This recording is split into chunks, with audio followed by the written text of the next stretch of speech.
ये लड़का एक गेमर स्लेव है। इसे लिटरली अपने सभी बुलीज के लिए गेम्स खेलने पड़ते हैं, वरना इसके दांत तोड़ दिए जाते हैं। लेकिन यही एक चीज है जिसने उसे स्कूल की सबसे बड़े मेलन्स वाली लड़की के करीब ला दिया। और मैं तुम्हें अभी वॉर्न कर दूं, आगे चलकर कुछ काफी स्पाइसी स्टफ आने वाला है।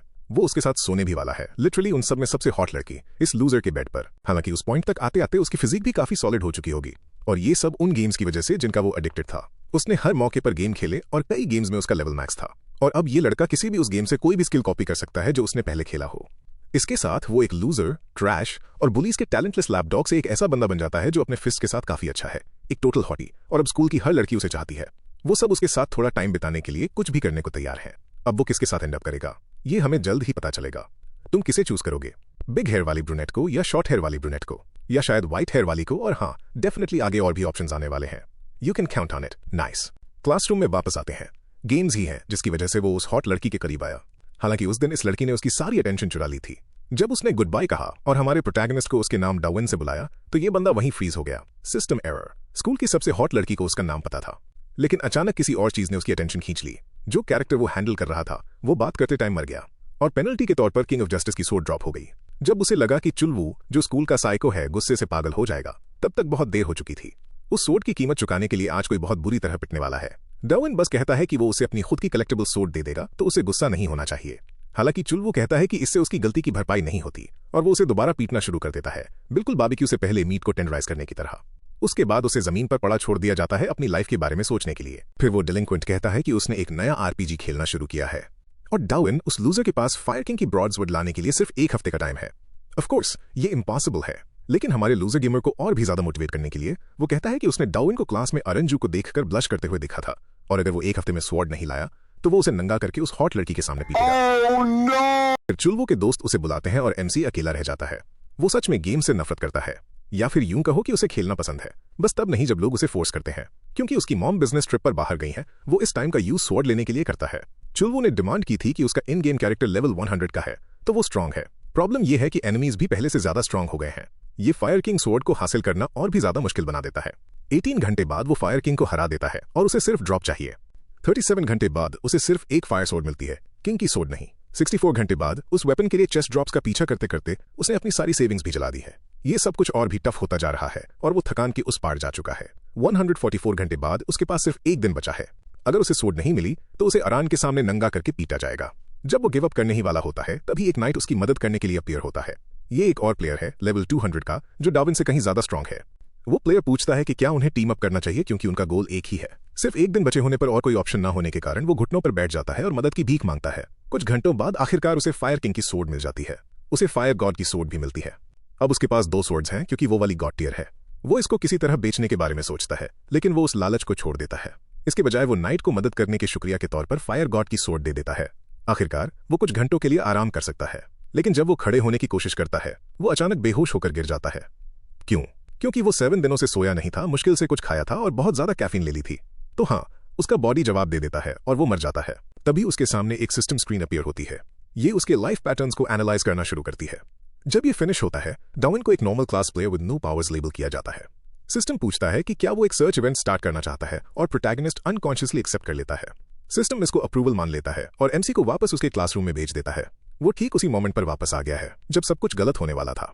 डाविन पूरी तरह से कंफ्यूज्ड है। क्या वो सब सिर्फ एक सपना था? लेकिन अगर ऐसा था तो उसके सामने एक इन्फो विंडो क्यों है? क्या वो किसी गेम के अंदर हो सकता है? एक विंडो कहती है कि ये उसे उन गेम्स के बेसिस पर एनालाइज करेगी जो उसने खेले हैं। इसका मतलब है कि जो गेम्स उसने पूरी तरह से कंप्लीट किए हैं, वो उनसे एबिलिटीज गेन कर सकता है। जब सिस्टम उसका एक्सपीरियंस कैलकुलेट कर रहा होता है, चुलवू मिन दोबारा उसके पीछे से स्नीक अप करता है। ये बिल्कुल पहले जैसा ही सीन है। इस बार डाविन उसको नफरत भरी नजरों से देखता है, क्योंकि चुलवू की वजह से ही वो बड़ी बुरी तरह मरा था। चुलवू इस लुक पर भड़क जाता है। वो उसका कॉलर पकड़ता है और उसे पीटना शुरू कर देता है। डाविन रियलाइज करता है कि ये कोई सपना नहीं है, दर्द रियल है। हिट्स आते रहते हैं, एक के बाद एक हार्ड ब्लो। चुलवू तभी रुकेगा जब उसका गुस्सा शांत होगा, और कौन जानता है वो कब होगा। अरन वापस आती है, क्योंकि वो क्लासरूम में अपना फोन भूल गई थी, लेकिन वो बिल्कुल सबसे वर्स्ट पॉसिबल मोमेंट पर आती है। वो डाविन को बुरी तरह पिटते हुए देखने वाली है। उसके लिए ये सबसे ह्यूमिलिएटिंग पार्ट है, उस लड़की के सामने क्रश होना जिसे वो पसंद करता है। अरन इसे रोकने की कोशिश करती है, लेकिन चुलवू उसके बाल पकड़ लेता है। डाविन बस देखता रहता है। उसे क्या करना चाहिए? फाइट बैक, मूव, किसी टीचर को बुलाना, मदद मांगना। वो कुछ नहीं कर सकता, वो डरा हुआ है। जैसे ही चुलवू दोबारा हिट करने के लिए रेडी होता है, प्रोटैगनिस्ट आखिरकार हिम्मत जुटाकर वापस स्ट्राइक करता है, लेकिन चुलवू उसे ब्लॉक कर लेता है। क्या सब यही खत्म हो जाएगा? तभी सिस्टम उसका एक्सपीरियंस कैलकुलेट करना फिनिश करता है। सिस्टम विंडो से एनालाइज करने के बाद ये उसे एक लेजेंडरी क्लास में रेज करता है जो एक नई स्किल अनलॉक करती है। इसका नाम है डेवास्टेटिंग ब्लोज। बिना रियलाइज किए डार्विन अपने एक फेवरेट गेम कैरेक्टर की स्किल यूज करता है। एडमिनिस्ट्रेटर की तरफ से एक मैसेज उसे कहता है कि वो शॉक ना हो, ये फायर गॉड स्वॉर्ड के बदले में उसे पेबैक करने के लिए एक गिफ्ट है। एमसी रियलाइज करता है कि एडमिनिस्ट्रेटर वही नाइट है। अपने एनिमी को बीट करने के बाद वो 200 एक्सपीरियंस पॉइंट्स अर्न करता है जो उसके करंट एक्सप्रेस बार को फिल कर देता है। उस फुल अमाउंट के साथ उसे फाइनल क्लास में प्रमोट कर दिया जाता है। उसकी सारी स्किल्स अनलॉक हो जाती हैं, हर एक उन गेम से आती है जो उसने खेले हैं। ये सब देखने के बाद अरन डार्विन से पूछती है कि उसने इस तरह से लड़ना कहां से सीखा, लेकिन उन सवालों का वेट किया जा सकता है। अभी उसे नर्स की जरूरत है। वो मुश्किल से इस बात पर भरोसा कर पा रहा है कि उसने अभी क्या किया। उसने सच में एक गेम की स्किल्स को यूज किया, बिल्कुल उस फैंटेसी स्टोरी की तरह जो उसने बचपन में लिखी थी, बस ये कहीं ज्यादा रियल था। उसके स्टैट्स इनसेनली हाई है, लेकिन वो सारी एक्साइटमेंट तब गायब हो जाती है जब एक मैसेज कहता है कि सारी ग्रांटेड पावर लॉक कर दी जाएगी। रिजल्ट के तौर पर उसके स्टैट्स और स्किल्स रिड्यूस और सील कर दिए जाते हैं। जब वो दोबारा चेक करता है तो उसके फिजिकल और मेंटल स्टैट्स दोनों 0 पर होते हैं। शायद अगर उसने चुलवू मिन को नहीं पीटा होता तो वो पावर्स किक इन नहीं करती, लेकिन जो भी हो, चुलवू को हराने के बाद उसे एक गोल्ड की मिलती है। इस बार ये एक रियल ऑब्जेक्ट के रूप में अपीयर होती है। इन्फर्मरी से बाहर आने के बाद वो नोटिस करता है कि ये की टर्न करने पर किसी चीज को ओपन करती हुई लगती है। अभी के लिए वो इसे यूज ना करने का डिसाइड करता है। पहले उसे ये पता लगाना है कि सिस्टम एडमिनिस्ट्रेटर असल में है कौन। एक और मैसेज अपीयर होता है। ये कहता है कि उसे आज रात कहीं इनवाइट किया गया है। उसे क्वेस्ट एक्सेप्ट करनी होगी, लेकिन इनविटेशन डेंजरस है।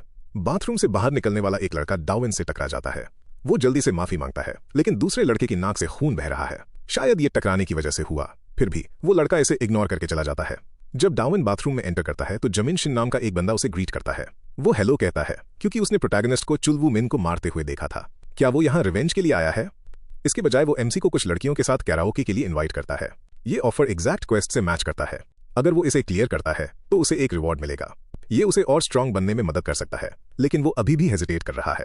वो इस वार्निंग को सिंपली इग्नोर नहीं कर सकता कि इनविटेशन डेंजरस है। जमीन समझ जाता है और कहता है कि शायद अगली बार, लेकिन क्योंकि डार्विन रिफ्यूज करता है, क्वेस्ट उसे एक पेनल्टी देती है। उसके ग्रॉइन में एक ब्रूटल पेन होता है और वो दर्द से दोहरा हो जाता है।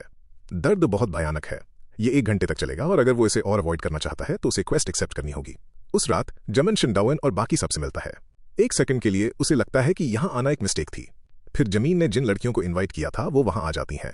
उनमें से एक सबसे अलग दिखती है, शॉर्ट हेयर वाली लड़की, और डार्विन इंस्टेंटली उस पर फिदा हो जाता है। जब वो कराओके में पहुंचते हैं, जमिन शिन उसके लिए थोड़ी शराब डालने की कोशिश करता है। फिलहाल मूड काफी अच्छा लग रहा है और बिल की फिक्र नहीं है क्योंकि जमीन ने पहले ही उसको कवर कर लिया है। तभी कोई अंदर आता है। ये जियान यू है, वही लड़का जिससे डार्विन पहले टकराया था। जियान यू पूछता है कि क्या वो एक दूसरे को जानते हैं और प्रोटैगनिस्ट कहता है कि वो सिर्फ एक बार मिले हैं। जैसे ही जमिन शिन एक ड्रिंक आगे बढ़ाने वाला होता है, वो उसे जियान की पैंट पर गिरा देता है। तभी डार्विन को रियलाइज होता है कि जियान का सिर्फ यूज किया जा रहा है। उन लड़कियों में से एक जमिन शिन को गाने के लिए कहती है तो वो एक बैलेट पिक करता है और जियान को अपना डांसर बना लेता है। ये क्लियरली उसे ह्यूमिलिएट करने के लिए था। इसके शुरू होने से पहले एमसी बाथरूम की तरफ जाता है। पी करते टाइम वो सोचता है कि अब आगे क्या करना है। शायद वो बस चीजों के नॉर्मल होने का वेट कर सकता है क्योंकि उसने पहले ही कैरियोके मिशन कंप्लीट कर लिया है। वो भाग जाने के बारे में भी सोचता है, लेकिन तभी उसे याद आता है कि वो जियान को पीछे नहीं छोड़ सकता। वो दोनों सेम हैं, दोनों वीक होने के कारण बुली होते हैं। तो जब वो वापस आता है, वो जमिन शिन से जियान की पैंट के बारे में पूछता है। जमीन कहता है कि वो गीली हो गई थी, तो वो उन्हें पूरी तरह वॉश करने के लिए ले गया। डार्विन की टोन सीरियस हो जाती है जब वो उसे पैंट वापस करने के लिए कहता है। तभी अचानक कोई अंदर एंटर करता है। ये खून से सना हुआ एक ह्यूज आदमी है। पता चलता है कि वो जमीन शिन का दोस्त है। वो किसी भी एंगल से हाई स्कूल स्टूडेंट नहीं लगता।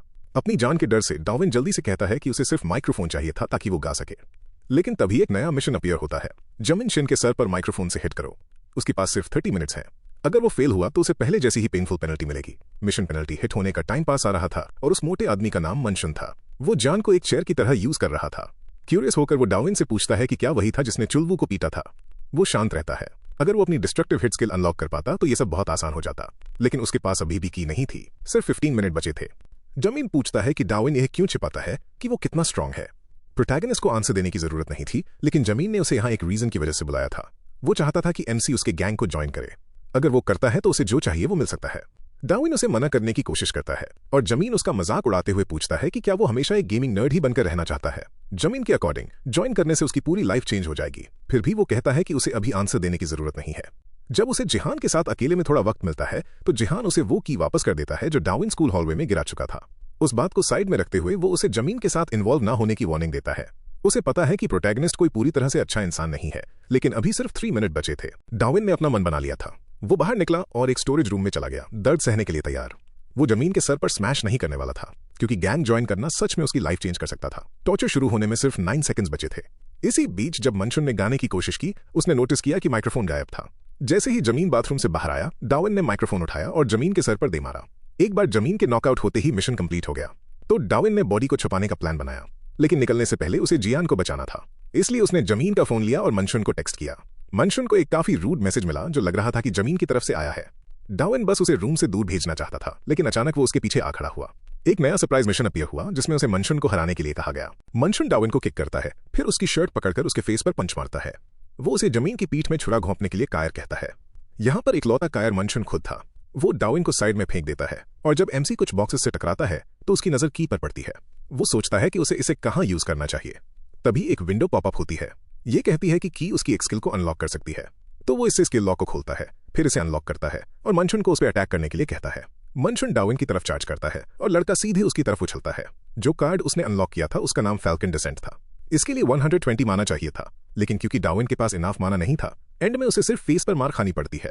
वो सिस्टम को गाली देता है क्योंकि उसके पास इसे यूज करने के लिए अभी भी इनाफ पॉइंट्स नहीं थे।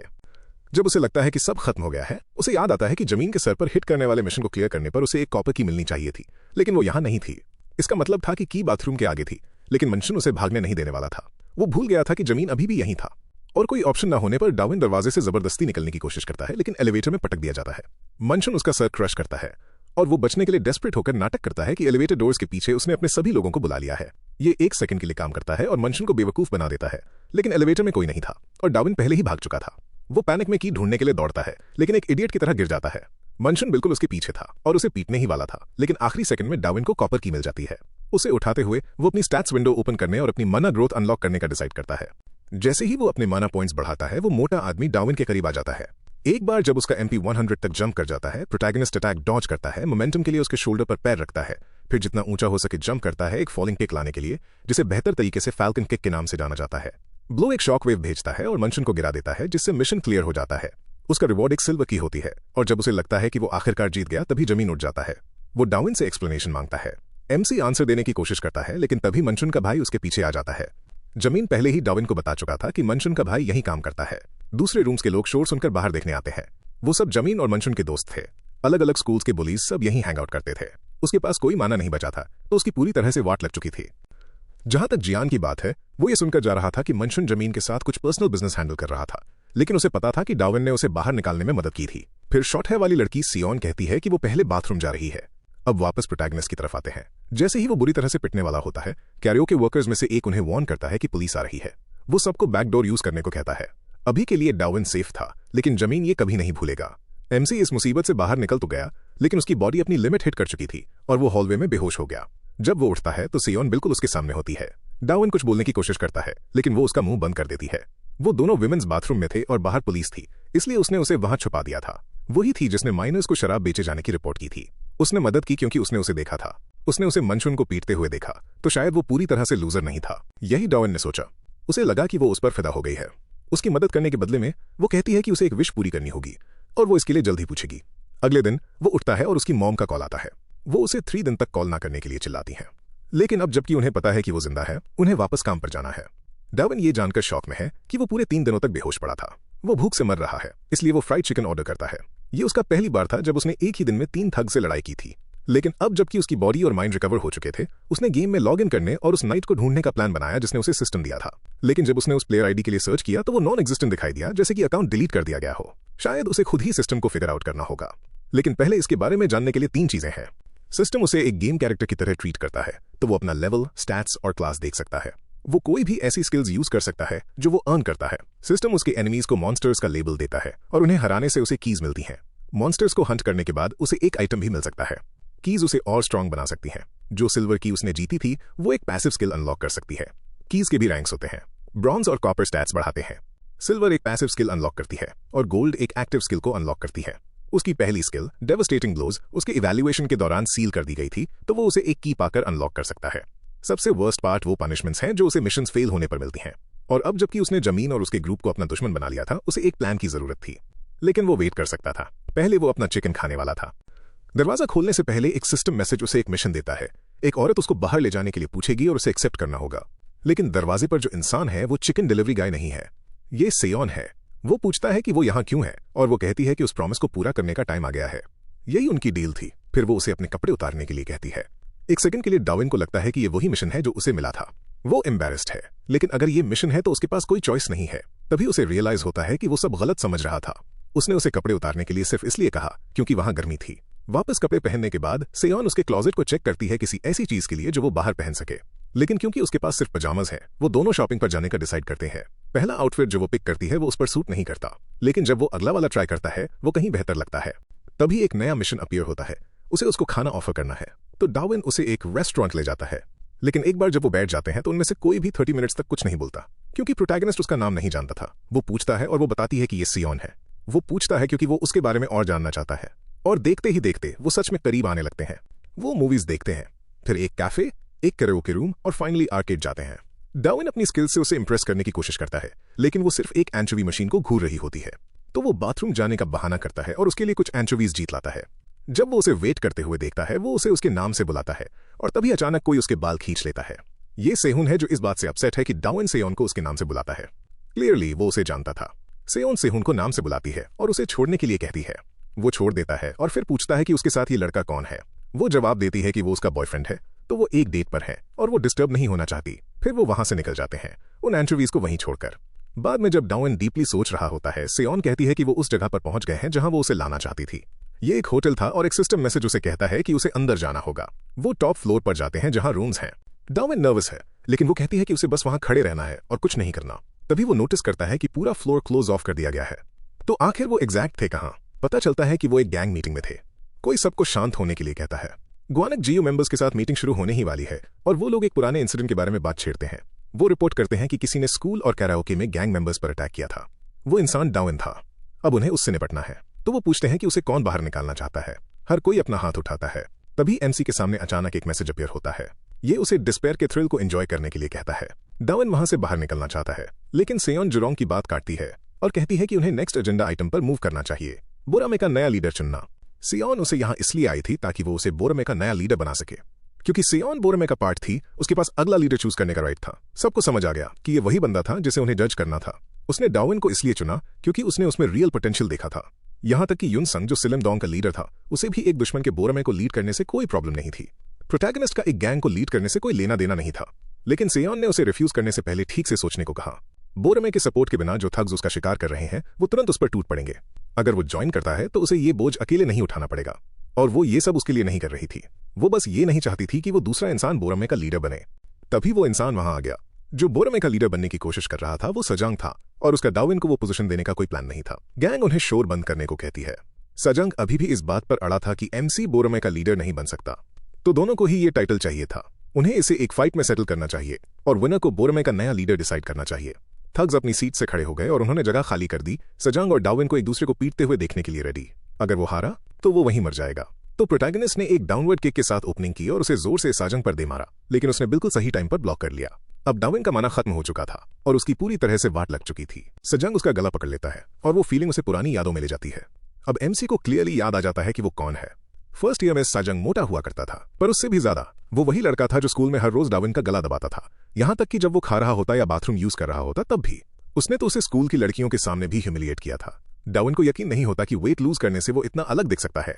उस वक्त उसने जो फील किया था वो प्योर एनवी थी। शायद उसके पास अभी भी जीतने का एक चांस है, या शायद नहीं, क्योंकि स्ट्रेंथ का गैप बहुत बड़ा है, लेकिन जमीन पर पड़े रहने से उसकी जान नहीं बचेगी। तो वो एक प्लान के साथ जीतने का डिसाइड करता है। वो पंचेस मारना शुरू करता है जो हमें स्ट्रांग लगते हैं, लेकिन असल में वो काफी वीक है, और इसके पीछे उसका एक रीजन है। 7 घंटे पहले उसने अपनी जीती हुई सिल्वर की का यूज करके अपनी एक पैसिव स्किल को अनलॉक किया था। वो पैसिव एक क्रिटिकल हिट स्किल थी, लेकिन उसके काम करने का चांस सिर्फ 1% था। अच्छी बात यह थी कि इसमें कोई माना यूज नहीं होता। बुरी बात यह थी कि इसके ऑड्स बहुत खराब थे। बेसिकली हर 100 पंचेस में सिर्फ एक क्रिटिकल हिट। जब वो अपने 100th पंच पर पहुंचा तो उसने हल्के से साजंग की चेस्ट पर टैप किया और इसके एक्टिवेट होने का वेट किया, लेकिन कुछ नहीं हुआ। साजंग को लगा कि डार्विन के पास कोई हिडन ट्रिक होगी, लेकिन अगर वो सच में जीतना चाहता था तो उसे रॉ स्ट्रेंथ की जरूरत थी। वो उसे तब तक पीटता है जब तक कि वो बेहोश होने की हालत में नहीं आ जाता। डार्विन के हिट्स का कोई मतलब नहीं था, क्योंकि साजंग की बॉडी कांस्टेंट ट्रेनिंग की वजह से मसल से भरी हुई थी। प्रोटैगनिस्ट उसे एक डिस्गस्टिंग फैट्सो कहता है। लगता है कि वो सच में उस पुराने बंदे को जानता था, लेकिन साजंग को अभी भी एमसी याद नहीं आता। उसके जैसे थग्स किसी वीक इंसान को कभी याद नहीं रखते। सजंग उसे फिनिश करने के लिए आगे बढ़ता है, लेकिन प्रोटैगनिस्ट उसे एक किक से रोकने की कोशिश करता है।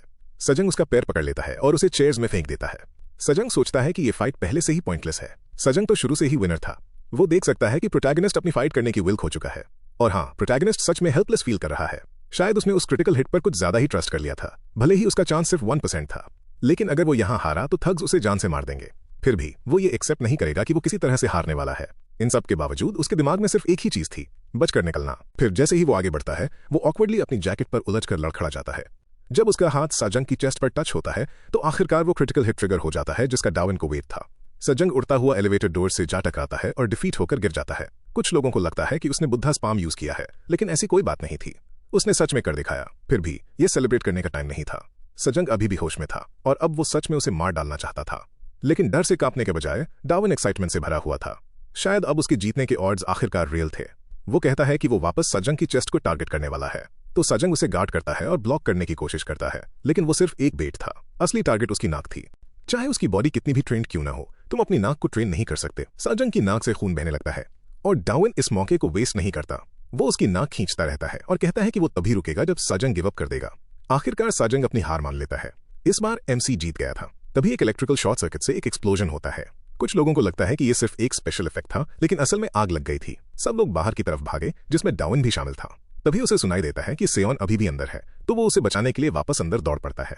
वो दोनों एक दूसरे को इतने अच्छे से नहीं जानते थे, लेकिन उसे लगता है कि वो उसके लिए मैटर करती है। उसने अपना पूरा दिन उसके साथ बिताया था। जब तक वो उसके पास पहुंचता है, उसके ऊपर लगी आग को एक एक्सटिंग्विशर से बुझाया जा चुका होता है। वो लोग डार्विन से पूछते हैं कि वो वापस क्यों आया। सवाल को डॉज करने की कोशिश करते हुए वो पूछता है कि क्या अब वो घर जा सकता है। वो जा तो सकता है, लेकिन अब उसे ये एक्सेप्ट करना होगा कि वो बोरमे का नया लीडर है। डार्विन थक चुका था। सेयोन उसे कहती है कि वो ज्यादा स्ट्रेस ना ले। फिलहाल के लिए बोरमे के लीडर के तौर पर उसे कुछ भी करने की जरूरत नहीं है। वो सेयोन के घर पहुंचते हैं और उसके अंदर जाने से पहले वो उसे वही एंचोवी स्नैक देता है जो वो इतनी शिद्दत से चाहती थी। सेयोन को कोई आइडिया नहीं है कि उसका क्या मतलब है। वो एंचोवीज को नहीं देख रही थी, वो एक सब्बुस का पोस्टर को घूर रही थी। फिर भी वो उसे बचाने की कोशिश करने के लिए थैंक्स कहती है।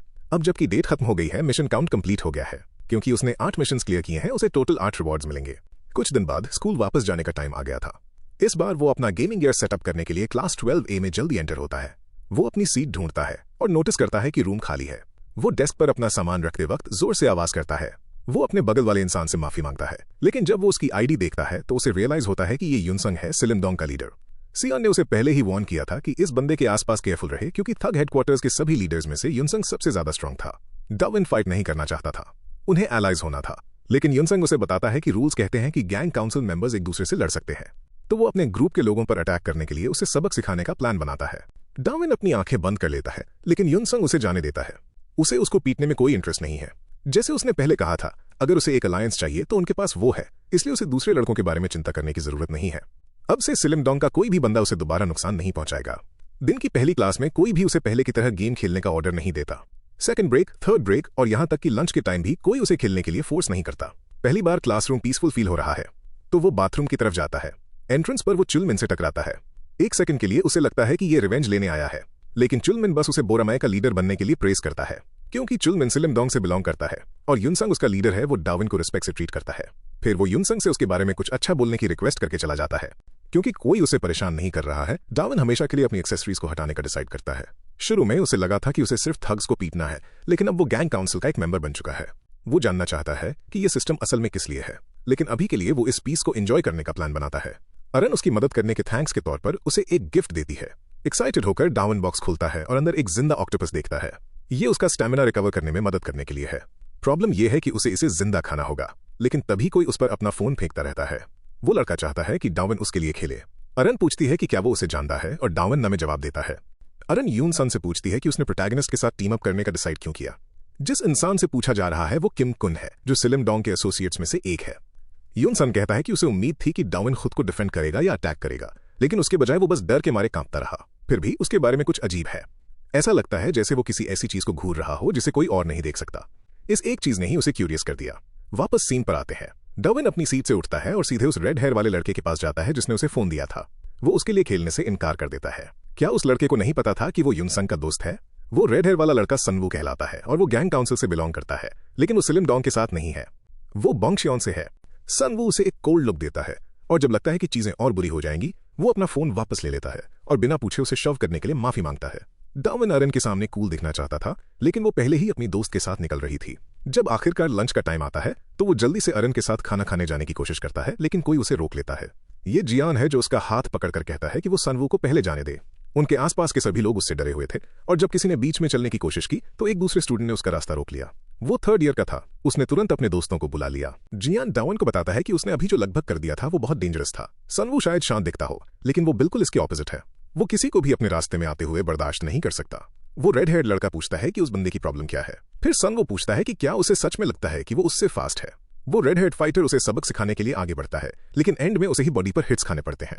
भले ही वो उससे बड़ा हो, सनवू क्रेजी फास्ट है और एंड में उसे बुरी तरह पीटता है। डार्विन और जिहान ये सब होते हुए देखते हैं। बाद में जब सब घर जा रहे होते हैं, प्रोटैगनिस्ट को पता चलता है कि सनवू स्कूल एथलीट हुआ करता था। वो उससे किसी भी ट्रबल को अवॉइड करना चाहता है, लेकिन ऐसा होने नहीं वाला क्योंकि एक नया मिशन अपीयर होता है। ये कहता है कि डार्विन को सनवू से आगे लाइन तोड़नी है। उसके पास सिर्फ 10 मिनट्स हैं। इसी बीच एक एली में एक लड़के को बुरी तरह पीटा जा रहा है। वो आगे निकल आने के लिए माफी मांगता है, लेकिन सनवू को बहानों में कोई इंटरेस्ट नहीं है। उसे पीटने के बाद वो वहां से चला जाता है। डार्विन उस लड़के को एक रुमाल देता है और पूछता है कि क्या वो रिवेंज चाहता है। सिर्फ 2 मिनट्स बचे हैं। वो उस चश्मे वाले लड़के से कहता है कि वो उस बंदे को क्रश कर देगा जिसने उस पर अटैक किया, अपने हाथ में कुछ कीज पकड़े हुए। ये 8 मिशंस क्लियर करने के रिवॉर्ड का हिस्सा थे। एक गोल्ड की और 4 ब्रॉन्ज कीज। ब्रॉन्ज कीज से वो अपने प्लेयर स्टैट्स अनलॉक कर सकता है। अब जबकि उसे सच में इसकी जरूरत है, वो एक शांत गली में जाता है। वहां वो स्किल विंडो ओपन करता है। वो बैग का यूज करके एक नई स्किल अनलॉक करता है। ये स्किल उसे एक ब्लाइंड स्पॉट पर स्ट्राइक करने देती है। इसकी कॉस्ट 20 माना है। वो अपना माना बढ़ाने के लिए एक ब्रॉन्ज की यूज करता है और बाकी की कीज दूसरे स्टैट्स पर खर्च करता है। एक लड़की बस पकड़ने के लिए दौड़ती है, लेकिन वो सनवू से टकरा जाती है। वो बस में चढ़ जाती है, लेकिन सनवू बिल्कुल उसके पीछे है। तो डार्विन उसकी हुडी पकड़ता है और उसके सामने आ जाता है। ये क्वेस्ट का पहला पार्ट क्लियर कर देता है। नेक्स्ट उसे सनवू को हराना है, तो डार्विन पहले अटैक करता है। वो अपनी ब्लाइंड स्पॉट स्ट्राइक यूज करता है। सनवू पागल हो जाता है और एमसी भागने की कोशिश करता है। ये काम नहीं करता। सनवू उसे तुरंत पकड़ लेता है। वो उसका बैग पकड़ लेता है, लेकिन डार्विन उसमें से स्लिप आउट हो जाता है और दोबारा उसके ब्लाइंड स्पॉट्स पर हिट करता है। ये उसके जीतने का चांस हो सकता था, या शायद नहीं। एक बार जब सनवू अपना हैवी बैग उतार देता है, वो और भी फास्ट हो जाता है। डार्विन एक और ब्लाइंड स्पॉट हिट के लिए जाता है, लेकिन इस बार सनवू डॉज कर लेता है और उसके फेस पर पंचेस फायर करता है। प्रोटैगनिस्ट कोशिश करता है, लेकिन एक सिंगल हिट भी लैंड नहीं कर पाता। सनवू बहुत ज्यादा फास्ट है। डार्विन माना वेस्ट करना कंटिन्यू नहीं रख सकता। सनवू पूछता है कि क्या वो उसे वहीं फ्रीज करने की कोशिश कर रहा था। डार्विन पीछे नहीं हटता। वो दोबारा अटैक करता है और जैसे ही सनवू आगे बढ़ता है, एमसी अपनी स्ट्राइक का रास्ता चेंज करके उसके फेस पर लैंड करता है। ये काम कर जाता है क्योंकि फेंट जीतने का सबसे बेस्ट तरीका था और क्योंकि उसने अपने अटैक स्टैट्स बढ़ा लिए थे। सनवू दोबारा चार्ज करता है। डार्विन कसम खाता है कि वो नहीं हारेगा। वो अपने दुश्मन के पैटर्न को स्टडी करता है और डॉज करने की कोशिश करता है। उसे बस उससे फास्ट मूव करना था, लेकिन सनवू अपने पंच को एक हुक किक में स्विच कर देता है। इस स्पीड पर वो उसे कभी नहीं हरा सकता। शायद किक सनवू की स्पेशलिटी है, तो डार्विन उसकी रेंज में दौड़ कर जाता है। वो एक और अटैक फेक करने और फिर असली वाला लैंड करने का प्लान बनाता है, लेकिन उसके बजाय वो पकड़ा जाता है। एक हाई किक उसके जबड़े पर लगती है, फिर जैब्स उसके फेस पर, followed by kick to the chest. Darwin move नहीं कर पा रहा है। अब उसे एक प्लान की जरूरत है। उसका हेल्थ 92 पर आ चुका है और मना 40 पर, जो सिर्फ 2 और स्किल अटैक्स के लिए इनफ है। जैसे ही सनवू उसके फेस पर किक के लिए आगे बढ़ता है, डार्विन उसकी अकिलीज हील पर किक मारता है। ब्लाइंड स्पॉट अटैक सिर्फ उसके हाथों के लिए नहीं है, वो अपने पैरों का भी यूज कर सकता है। यही उसने कार्ड से फिगर आउट किया था। वो उसकी हुडी पकड़ता है और सनवू की साइड कवर कर देता है, फिर एक पंच के लिए जाता है, लेकिन सनवू उसकी पसलियों में एक किक मार देता है। जैसे ही वो एक पत्थर उठाता है, वो उसे जान से मारने के बारे में सोचने लगता है। इसे समझने के लिए हमें उसके पास्ट के एक हिस्से की जरूरत है कि वो ऐसा कैसे बन गया। ये तब शुरू हुआ था जब वो स्कूल के स्पोर्ट्स इवेंट में सेकंड आया था। उस बॉल लड़के की वजह से वो कभी फर्स्ट नहीं आ पाया था और उसके फादर ने उसे इसके लिए पीटा। उसके डैड ने उसे फर्स्ट प्लेस लेने के लिए फोर्स किया ताकि वो उस सपने को पूरा कर सके जो उन्होंने एक एक्सीडेंट के बाद खो दिया था। सनवू ने दिन रात अपने बैकपैक में वेट्स रखकर ट्रेनिंग की, लेकिन कुछ नहीं बदला। इतनी मेहनत के बाद भी फर्स्ट प्लेस अभी भी दूर था, तो उसने दूसरा रास्ता चुना, अपने राइवल को रास्ते से हटा देना। लेकिन इसने सिर्फ उसके फादर को उसे छोड़ देने पर मजबूर कर दिया। अब उसके पास सिर्फ यही एक जरूरत बची है कि वो कभी किसी को अपने से आगे ना निकलने दे। बिना नोटिस किए सनवू के सर पर डार्विन का ऑक्टोपस आ गया था। ये तब वहां पहुंचा था जब प्रोटैगनिस्ट ने उसकी हुड पकड़ी थी। सनवू इसे पकड़कर निकालता है, लेकिन इसकी इंक उसके पूरे चेहरे पर फैल जाती है। डार्विन चांस लेता है और उसके सर पर जोर से मारता है, फिर अपना लास्ट अटैक यूज करके जॉ पर एक ब्लाइंड स्पॉट को हिट करता है और इसके साथ सनवू हार जाता है। क्वेस्ट क्लियर करने के बाद उसे कीज का एक बंडल मिलता है, लेकिन जब वो उन्हें उठाने की कोशिश करता है तो लो एचपी के इफेक्ट्स उस पर हिट करते हैं। उसके पास सिर्फ 4 हेल्थ बची है। अगर वो यहां बेहोश हो गया तो सनवू वापस उठकर उसे फिर से पीट सकता है, तो वो एक ब्रॉन्ज की यूज करके अपनी एचपी बढ़ाता है, जो उसे फिलहाल स्टेडी कर देती है। अभी के लिए वो सेफ है क्योंकि वो पहले ही एक की यूज कर चुका है। वो आगे बढ़ता है और बाकी कीज भी यूज कर लेता है। गोल्ड की के साथ वो डिस्ट्रक्टिव ब्लोज नामक स्किल को अनलॉक करता है। ये वही कार्ड है जो उसने चुलवू के खिलाफ यूज किया था। क्योंकि इसकी कॉस्ट 200 माना है, वो अपना एमपी बढ़ाने का डिसाइड करता है। उसके बाद वो अपने ऑक्टोपस को ढूंढता है। वो इसे खाने के बजाय एक पेट की तरह रखना चाहता था, लेकिन एक बिल्ली पहले ही इसे अपने मुंह में दबाकर भाग जाती है। रात तक ऑक्टोपस बेचारा सर्वाइव नहीं कर पाता। फिर उसकी मॉम का कॉल आता है। वो पूछती हैं कि स्कूल में उसका सेकंड ईयर कैसा चल रहा है। सनवू कहता है कि उसे लगा था कि वो मर ही जाएगा और वो अज्यूम करती हैं कि उसका मतलब पढ़ाई से है। फिर वो उसे याद दिलाती हैं कि अगले हफ्ते उसके फादर की डेथ एनिवर्सरी है। वो नहीं चाहती कि वो उन्हें विजिट करना भूले, लेकिन सैडली वो काम की वजह से नहीं जा सकती। सनवू फैमिली फोटो देखता है और अपने फादर के नाम वाला एक नोट पढ़ता है। उसके फादर का नाम जीहुन जिन्हो था। उसके लिए बस इतना ही। इसी बीच कंस्ट्रक्शन के अंडर एक बिल्डिंग में जी सब नाम का एक बंदा, जो बोंगशेओन के लीडर के अंडर सेकंड इन कमांड है, ये न्यूज सुनता है कि सनवू बोर्मे के लीडर डाविन से हार गया। वो गुस्से में है क्योंकि अगर बोंगशेओन के लीडर को पता चल गया तो इससे पूरा ग्रुप बुरा लगेगा। उन्होंने तो सनवू को सड़क से सिर्फ तरस खाकर उठाया था, तो बदला चुकाने का यह तरीका एक बहुत बड़ा लेटडाउन था। वो अपने पार्टनर से कहता है कि वो डाविन को वहां ले आए। अगले दिन डाविन नोटिस करता है कि सनवू क्लास से एब्सेंट है। एक दोस्त पूछता है कि क्या वो जानता है कि वो कहाँ है, और डाविन ना कहता है। सच कहूं तो वो वैसे भी उसे क्लास में नहीं देखना चाहता। शायद अब वो एक बार के लिए शांति भरी लाइफ एंजॉय कर सके। तभी दूसरी क्लास का कोई इंसान डाविन को वार्न करता है कि बोंगशेओन के लड़के उसको ढूंढते हुए स्कूल में आ गए हैं। बोंगशेओन का ग्रुप वहां आ जाता है और डाविन पूछता है कि वो कौन है। जी सब उसे उनके साथ बोंगशेओन चलने को कहता है। डाविन मना कर देता है। फिर वो डिसाइड करते हैं कि जरूरत पड़ने पर वो उसे फोर्स से घसीट कर ले जाएंगे। क्या वो सच में अकेला 10 लड़कों को हैंडल कर पाएगा? तभी युनसंग बीच में आता है और पूछता है कि वो लोग यहाँ क्यों हैं। उनमें से एक युनसंग को थोड़ी ज्यादा रिस्पेक्ट दिखाने को कहता है, लेकिन बदले में उसे सिर्फ पैर पर एक किक मिलती है, जिससे उसका एंकल वहीं टूट जाता है। शायद डाविन उन 10 लोगों को नहीं संभाल सकता, लेकिन क्या उन्हें सच में लगता है कि युनसंग के लिए 10 लोग काफी हैं? एक उस पर चार्ज करता है और क्रश हो जाता है। एक और पीछे से चेयर चलाता है, लेकिन युनसंग डॉज करता है और डिस्ट्रक्टिव ब्लोज के साथ जवाब देता है। 2 और उसे ट्रैप करने की कोशिश करते हैं, और जब वो एक साथ अटैक करते हैं तो युनसंग उनके बीच से निकल जाता है और एक double kick to the head के साथ दोनों को गिरा देता है। बाकी सब उस पर एक साथ टूट पड़ते हैं और वो उन्हें दोनों तरफ एक सिंगल स्ट्राइक देकर हवा में उड़ा देता है। ये इंसेन है। सजंग झूठ नहीं बोल रहा था जब उसने कहा था कि युनसंग उन सब में सबसे ज्यादा डेंजरस है। अब सिर्फ उनका बॉस बचा है, लेकिन युनसंग पहले ही गैप क्लोज कर चुका है। वो उस पर अटैक नहीं करता। पहले उसे वो मेस साफ करना है जो उसके ग्रुप ने फैलाया था। फिर वो डाविन को कैफेटेरिया में चलने को कहता है ताकि वो अकेले में बात कर सके। एमसी उसकी मदद के लिए थैंक्स कहता है, लेकिन युनसंग अचानक पूछता है कि उसने बोंगशेओन के मेंबर्स में से एक पर अटैक क्यों किया। वो ये भी जानना चाहता है कि वो बोरामे का लीडर क्यों बना। बिना सोचे डाविन कहता है कि वो एक बुली हंटर है। फिर उसे याद आता है कि युनसंग भी तो एक बुली है। ये सुनकर वो हंसने लगता है और उसे हंट के लिए गुड लक विश करता है। स्कूल के बाद डाविन टाइम पास करने के लिए पीसी कैफे जाता है। वो सुनता है कि कुछ बच्चे जो पहले वहां खेल रहे थे वो बाथरूम गए हैं। फिर कोई वहां उसने जो रामेन ऑर्डर किया था वो ले आता है। ये हारी है जिसने उसे सर्व किया। प्रोटैगनिस्ट पूछता है कि क्या वो यहाँ काम करती है। एग्जैक्ट वैसा तो नहीं, वो बस अपने फादर की मदद कर रही है जो इस पीसी कैफे के ओनर हैं। एक सेकंड के लिए हारी को लगता है कि डाविन मुफ्त का खाना लेने की कोशिश कर रहा है। तभी किसी दूसरे स्कूल के कुछ स्टूडेंट्स उन बच्चों के कंप्यूटर्स पर बैठ जाते हैं। उन्होंने वो सीट्स उनके प्लेयर सिस्टम्स चुराने के लिए ली हैं, और जब वो बच्चे वापस आते हैं तो वो चोर वहां से निकल जाते हैं। उस बच्चे को रियलाइज होता है कि वो लूट लिया गया है। डाविन हरी को बताता है कि उसने उन लड़कों को एंट्रेंस से निकलते हुए देखा था, लेकिन उसे ये रियलाइज नहीं हुआ कि उन्होंने कुछ चुराया था। वो बच्चा एमसी से मदद मांगता है। एक क्वेस्ट पॉपअप होती है। इस बार उसे उन 4 पंक्स को पीटना है। अगर वो इसे क्लियर करता है तो उसे एक हिडन रिवॉर्ड मिलेगा। तो डाविन उन लफंगों का पीछा करता है और एक ब्लाइंड स्पॉट हिट के साथ ओपन करता है। वो एक्साइटेड है क्योंकि हिडन रिवॉर्ड हारी के साथ एक डेट होने वाली थी। जिसको उसने मारा था वो वापस खड़ा हो जाता है, तो डाविन घूमता है और भागता है। बाकी लोग उसका पीछा करते हुए एक डेड एंड एली में चले जाते हैं। जब वो लोग उसे घेरते हैं तो वो वहां से गायब हो चुका होता है। सिर्फ उसकी जैकेट एक बॉक्स के अंदर बची होती है। उन्हें लगता है कि वो बॉक्स में छुपा है, लेकिन डाविन उनके ऊपर होता है। वो एक एक्स किक के साथ नीचे कूदता है और एक बंदे को सीधा आउट कर देता है। अब 3 बचे हैं।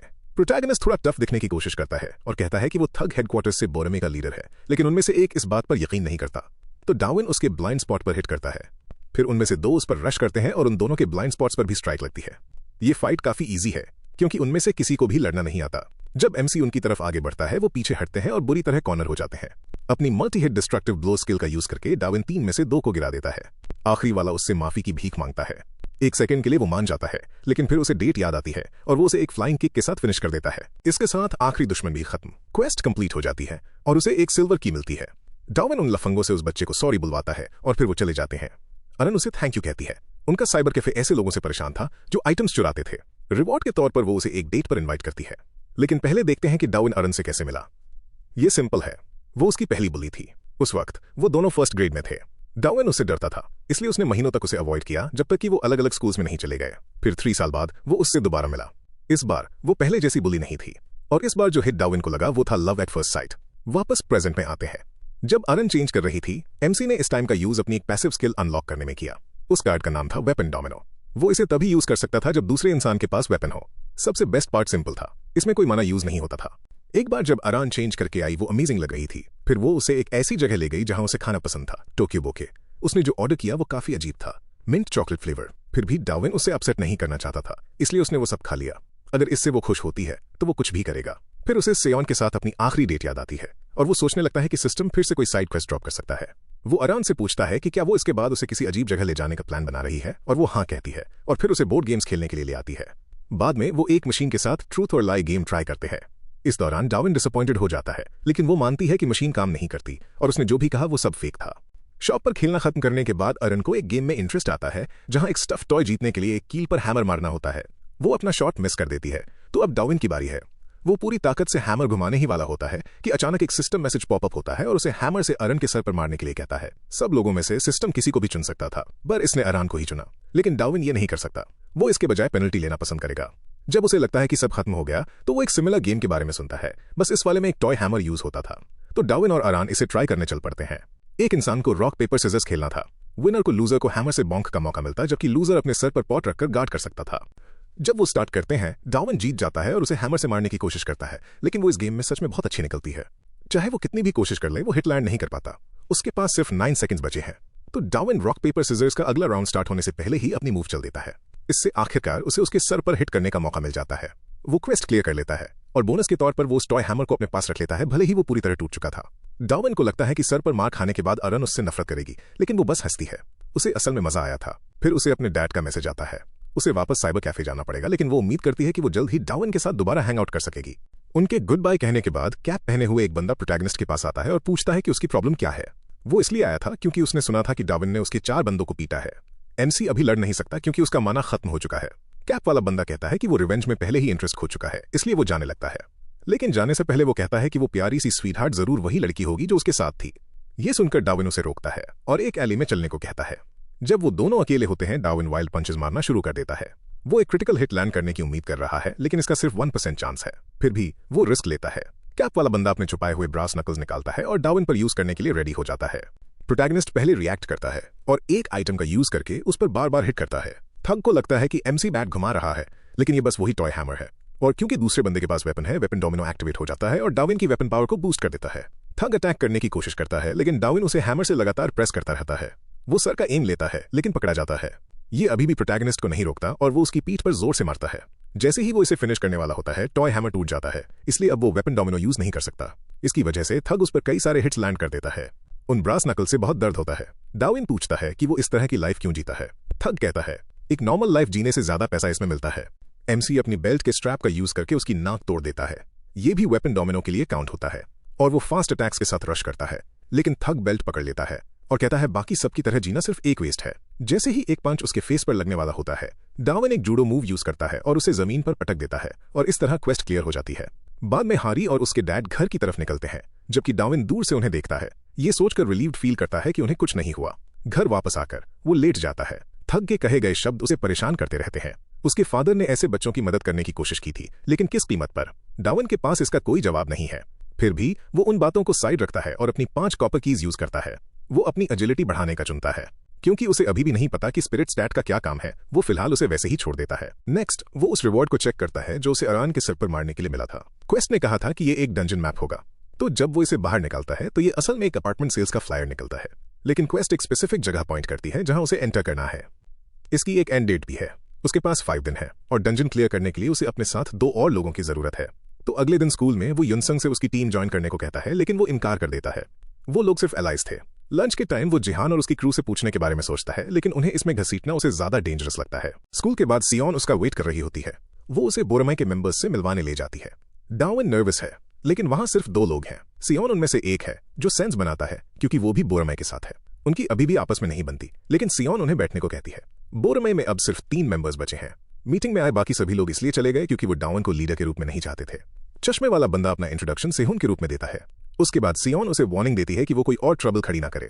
उसने सुना था कि उसने बोंगचियोन के ग्रुप से पंगा लिया था और युनसंग से भी टकराया था, लेकिन अब उन्हें लो प्रोफाइल मेंटेन करना होगा क्योंकि उनका ग्रुप बहुत छोटा है। 4 दिन बाद जेट बिल्डिंग के बॉस से बात कर रहा है। वो अपने आदमियों के काम के लिए ज्यादा पैसों की डिमांड करता है, और जब वो बूढ़ा आदमी इनकार कर देता है तो इल्साक उससे निपटने के लिए आगे आता है। उसके बाद जेट बोरमे पर अटैक करने का ऑर्डर देता है, क्योंकि डार्विन ने उनके लिए मुसीबतें खड़ी करनी शुरू कर दी थी। लेकिन इससे पहले कि उसके बंदे मूव कर पाते, प्रोटैगनिस्ट और सियोन अटैक करने के लिए पहले ही वहां पहुंच जाते हैं। सियोन सिर्फ इसलिए मानी थी क्योंकि एमसी ने उसे रिप्रेजेंटेटिव स्पॉट देने का प्रॉमिस किया था। वो दोनों कूद पड़ते हैं और जेट के आदमियों को पीटना शुरू कर देते हैं। डार्विन का अपना एक गोल भी है। अगर वो 5 दुश्मनों को हराता है तो उसे एक गोल्ड की मिलेगी। तो वो अपने रास्ते में आने वाले हर इंसान को गिराना शुरू कर देता है। जल्द ही डार्विन ने 4 बंदों को हरा दिया और अब उसे सिर्फ एक और चाहिए। आखिरी बंदा वो है जो सियोन से लड़ रहा है। जब सियोन को चाकू लगने ही वाला होता है, डार्विन अपनी ग्लो स्टिक फेंकता है और आखिरी दुश्मन को गिरा देता है, जिससे उसे अपनी गोल्ड की मिल जाती है। सियोन पूरी संतरे बन जाती है और कहती है कि उसे उसकी मदद की जरूरत नहीं थी। फिर वो सीढ़ियों से ऊपर दौड़ते हैं और रास्ते में इल्साक से मिलते हैं। सियोन उसके आगे निकल जाती है जिबेक से लड़ने के लिए और इल्साक को डार्विन के हवाले छोड़ देती है ताकि फाइट आसान हो सके। प्रोटैगनिस्ट यहां तक कि इल्साक को वेपन यूज करने के लिए भी कहता है। जब सियोन टॉप फ्लोर पर पहुंचती है, उसका सामना सीधे जिबेक से होता है। वापस डार्विन की तरफ उसे रियलाइज होता है कि उसका ओपोनेंट एलीट लेवल का है। वो इल्साक के बॉल्स पर किक मारने की कोशिश करता है, लेकिन इल्साक इसे अपने हाथों से ब्लॉक कर लेता है। एमसी पीछे हटता है और कॉन्फिडेंटली कहता है कि वो जीतेगा। वो खुद पर आने वाले अटैक्स को ब्लॉक करते हुए ब्लाइंड स्पॉट्स पर स्ट्राइक करना शुरू करता है। इससे पहले कि फाइट आगे बढ़े, इल्साक उसे बताता है कि उन्हें क्या पता चला है। वो जानता है कि डार्विन के फादर सन शेल्टर को लीड करते थे। वो आदमी यंग क्रिमिनल्स को बेहतर रास्ते पर गाइड करना चाहता था, लेकिन उस सब का एंड बहुत बुरा हुआ। डार्विन उसे अपने फादर के बारे में बात न करने को कहता है। इसी बीच सियोन जिबेक के साथ ब्लो स्ट्रेट करती है, उसका पैर पकड़ती है और उसे जोर से पटक देती है। जिबेक उसकी नाक पर एक नी मार के जवाब देता है। सियोन इस बात से शॉक्ड है कि वो कितना टफ है, लेकिन जिबेक कहता है कि यहाँ असली टैंक तो इल्साक है। चाहे उसे कितनी ही बार हिट क्यों ना किया जाए, यहाँ तक कि किसी स्ट्रॉन्ग या क्रिटिकल ब्लो से भी वो हमेशा एक ज़ॉम्बी की तरह वापस उठ खड़ा होता है। डार्विन का माना 200 पर आ चुका है। वो डिस्ट्रक्टिव ब्लोज यूज करने की कोशिश करता है, लेकिन उसके फिनिश करने से पहले ही इल्साक उसे रोक देता है। एक पंच उसके पेट में लगता है और इल्साक उसके फादर के बारे में ट्रैश टॉक करना शुरू कर देता है। वो कहता है कि उनका बेटा एक गैंग बॉस बन गया और इसी ने उनकी मौत को लीड किया। क्या उसे सच में लगता है कि उसके फादर हेवन से ये देखकर खुश होंगे? उनकी जिंदगी दूसरों पर वेस्ट हो गई। डार्विन उस हिट को सीधे सहता है, लेकिन अपने पैरों पर खड़ा रहता है और उसे कहता है कि वो उसके फादर को इस सब से दूर रखे। वो मार खाना एक नई स्किल अनलॉक कर देता है, जिसका नाम है स्टन ब्लो।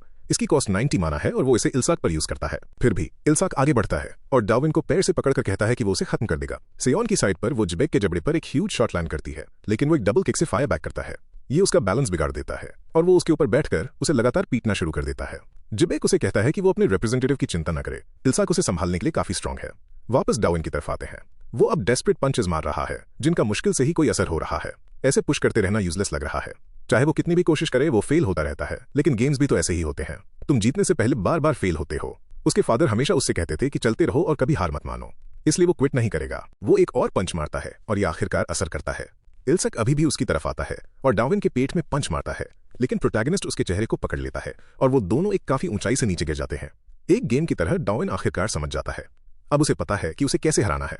उसे ऊंचाई से फेंक दो, यही असली स्टन ब्लो है। उसके फादर की आखिरी एडवाइस उसके दिमाग में गूंजती है। चाहे तुम कितनी भी बार कोशिश करो, तुम्हारी मेहनत रंग लाएगी। यूजलेस हार्डवर्क जैसी कोई चीज नहीं होती। डार्विन अपने दुश्मन को हरा देता है, लेकिन अब वो पूरी तरह थक चुका था। तभी अचानक कोई वहां आता है। ये बंगचुएन का रिप्रेजेंटेटिव सेक्यूंग था। वापस सेहुन की तरफ आते हैं। यहाँ सेहुन जिबेक को चोक करती है जब तक कि वो बेहोश नहीं हो जाता। इसी बीच जब डार्विन सेहुन के फ्लोर पर पहुंचता है, वो देखता है कि सेहुन को जिबेक ने पहले ही बुरी तरह पीट दिया है, जो सिर्फ बेहोश होने का नाटक कर रहा था। डार्विन उसे साइड में धकेलता है और सेहुन को उठने के लिए कहता है। वो कहता है कि वो उसे वहां से बाहर निकालेगा, क्योंकि उसने ही सेहुन को इसमें घसीटा था। उसे प्रोटेक्ट करना उसका काम है। एमसी को अभी भी फाइनल बॉस जिबेक को खत्म करना था, लेकिन उसका माना खत्म हो चुका था और हेल्थ भी लो थी। जब लगने लगता है कि सब खत्म हो गया है, तभी बंगचुएन का रिप्रेजेंटेटिव वहां पहुंच जाता है। जिबेक एक्सप्लेन करने की कोशिश करता है कि क्या हुआ, लेकिन जब डार्विन उसे देखता है तो वो सरप्राइज हो जाता है। ये रिप्रेजेंटेटिव हाइट में काफी छोटा है। जिबेक बोलने की कोशिश करता रहता है, लेकिन सेक्योंग उसे चुप करा देता है। वो पहले से ही जानता है कि जिबेक उसकी पीठ पीछे क्या कर रहा था, इसलिए वो उसके फेस पर एक किक मार के उसे पनिश करता है। अगला नंबर डार्विन का था, लेकिन सेहुन बीच में आ जाता है। वही था जिसने इस सब को हैंडल करने के लिए बंगचुएन के रिप्रेजेंटेटिव को कॉल किया था। एंड में सेहुन और सेक्योंग ने सच में मदद की। सेक्योंग उसे कहता है कि वो इस बार इसे जाने देगा और फिर वहां से चला जाता है। मिशन खत्म होने के साथ ही डार्विन और सेहुन बिल्डिंग से बाहर आते हैं।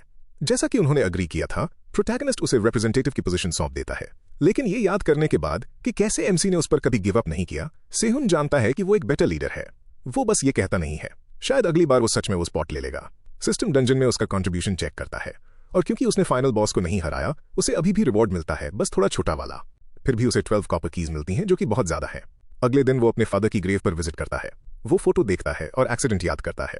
उसके फादर की कार ब्रेक्स फेल होने की वजह से एक लाइट पोल से टकरा गई थी और उन्होंने सड़क पर खड़े किसी इंसान को टक्कर मारने से बचने के लिए ऐसा किया था। तभी डार्विन एक गुलाब नोटिस करता है। कोई उसे कहता है कि उसके फादर एक अच्छे इंसान थे।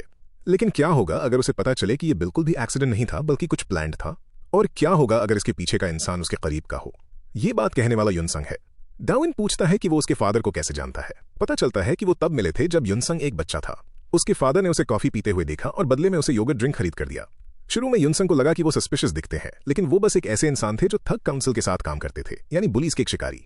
युनसंग उसे वो सब नहीं बताता, लेकिन डाउइन अभी भी सोच में है कि वो उसके फादर के एक्सीडेंट के बारे में कैसे जानता है। युनसंग कहता है कि उसके पास वो सबूत है जो उन्हें उस वक्त नहीं मिला था। बोंगचम के रिप्रेजेंटेटिव से क्यूंग से मिलने के बाद उसे एक सिक्योरिटी कैमरा का वीडियो दिखाया गया था जिसने उसके फादर की डेथ कैप्चर की थी।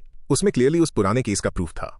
अगर डाउइन खुद इसे देखना चाहता था तो उसे सीधे बोंगचम जाना होगा। उस रात बहुत तेज बारिश हो रही थी। वो युनसंग की कही हुई बात के बारे में सोचता रहता है। तो बाद में युनसंग को डाउइन का मैसेज आता है। वो पूछ रहा है कि से क्यों कहाँ है। अब हम कट करते हैं सीधे सीन पर। बारिश के बीच प्रोटैगनिस्ट वहां पहुंचता है। वो उस एविडेंस की डिमांड करता है जिसका युनसंग ने जिक्र किया था, लेकिन से क्यों ना में जवाब देता है। तो डाउइन इसे फोर्स से लेने का डिसाइड करता है, लेकिन उसका बॉडीगार्ड बीच में आ जाता है। एमसी पहले ही अपना माना बढ़ाने के लिए ब्रॉन्ज कीज यूज कर चुका था, इसलिए वो अपने पास मौजूद हर कार्ड फेंकता है। जीतने तक एक के बाद एक स्किल यूज करता है। से क्यों शॉक्ड है, इसलिए वो भी अटैक करता है, लेकिन डाउइन पहले मूव करता है और एक हैवी किक नीचे लाता है। से क्यों इसे ब्लॉक कर लेता है। उसे हराने के लिए इतना काफी नहीं होगा, इसलिए डाउइन किक्स, ब्लाइंड स्ट्राइक्स, पंचेस और स्टन हिट्स के साथ दोबारा ट्राई करता है, लेकिन कुछ भी काम नहीं करता। उसके अटैक्स मैसी थे, इसलिए क्लोज रेंज पर से क्यों एक ब्रूटल हिट लैंड करता है जो डाउइन की ज्यादातर हेल्थ वाइप आउट कर देता है। उसका ऑफेंस स्ट्रांग था, लेकिन उसका डिफेंस वीक था। वो डाउइन का पैर पकड़ता है और उसका बैलेंस बिगाड़ देता है। वो उसके ऊपर आ जाता है और बार बार डिस्ट्रक्टिव ब्लोज मारना शुरू कर देता है, लेकिन से क्यों उन सबको डॉज कर लेता है। डाउइन के नकल्स फट चुके थे, तो से क्यों उसे यूएसबी लेने और इसे आसान बनाने के लिए कहता है, लेकिन ये सिर्फ एक ट्रिक थी। वो इसे इतना आसान नहीं बनाने वाला था। डाउइन अपनी लिमिट हिट कर चुका था। से क्यों कहता है कि वो उनकी नेक्स्ट फाइट के लिए रेडी रहेगा, और जब वो दिन आएगा वो उसे जान से मार देगा। प्रोटैगनिस्ट ब्लैक आउट हो जाता है, और जब वो होश में आता है तो उसे रियलाइज होता है कि वो हार चुका है। इस बार उसने अपने फादर को फेल कर दिया था। वो डरा हुआ था। उसे नहीं पता था कि क्या वो इस बार जीत पाएगा। तभी एक सिस्टम मैसेज अपीयर होता है। एक मिशन असाइन किया गया है। अगर वो एक्सेप्ट करता है तो उसे एक ह्यूज स्टैट बूस्ट मिलेगा। डाउइन तुरंत एक्सेप्ट कर लेता है। अगर इससे वो स्ट्रांग बनेगा तो वो ये जरूर करेगा। अब चलते हैं एक फ्लैशबैक की तरफ। एमसी के फादर सन शेल्टर के रिप्रेजेंटेटिव थे, एक ग्रुप जो बच्चों को सही रास्ते पर गाइड करने की कोशिश करता था। लोग उन्हें एडमायर करते थे, बट डाउइन को यह सब पसंद नहीं था। उस काम की वजह से उसके फादर हमेशा बिजी रहते थे, यहां तक कि जब डाउइन उनके सामने गिड़गिड़ाया कि वो न जाएं क्योंकि वो बच्चे कभी नहीं बदलेंगे, उसके फादर अपने विश्वास पर कायम रहे। अगर पैसों की प्रॉब्लम थी तो प्रोटैगनिस्ट मदद करने के लिए तैयार था, लेकिन उसके फादर को सिर्फ उन लड़कों की मदद करने की फिक्र थी। यहां तक कि एमसी का उन पर चिल्लाना भी उनका माइंड चेंज नहीं कर पाया। ये वही दिन था जब उसने उन्हें खो दिया। डाउइन बुखार के साथ उठता है, लेकिन सिस्टम रिवॉर्ड्स देखने के बाद वो क्वेस्ट को फिनिश करने का डिसाइड करता है। ये एक ट्रेनिंग मिशन था। पहला टास्क स्पाइडर पोज बनाए रखते हुए स्कूल जाना। ये रिडिकुलस था, लेकिन उसने रुकने से इनकार कर दिया। अगला टास्क एक इनविजिबल चेयर पर बैठना। तीसरा टास्क 100 कबूतरों को पकड़ना। चौथा टास्क 7000 मिनट्स तक एक स्लाइड पर लटके रहना। पांचवा टास्क एक ब्रूटल रिदम गेम सर्वाइव करना। एक हफ्ते बाद वो सिर्फ 2% तक ही पहुंचा था। डाउइन को यह सब अजीब और अब्सर्ड लगने लगा। शायद युनसंग ने जिस वीडियो का जिक्र किया था वो एक झूठ था। शायद उसे फिलहाल के लिए इस मिशन को इग्नोर कर देना चाहिए, लेकिन उसने नोटिस नहीं किया कि सेहून भी वहां ट्रेनिंग कर रहा था। डाउइन ने पूछा कि वो जिम में क्यों नहीं है।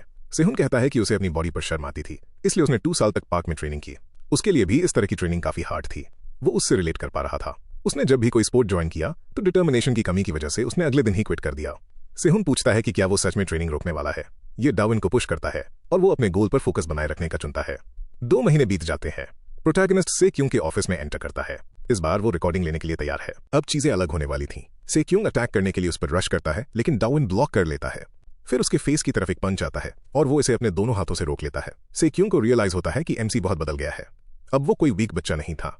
डाउइन क्लीन शॉट्स को डॉज करते हुए हर चीज को ब्लॉक करना शुरू कर देता है, यहां तक कि हुक किक भी पहले की तरह लैंड नहीं होती। ये फाइट आखिरकार इंटरेस्टिंग होती जा रही थी।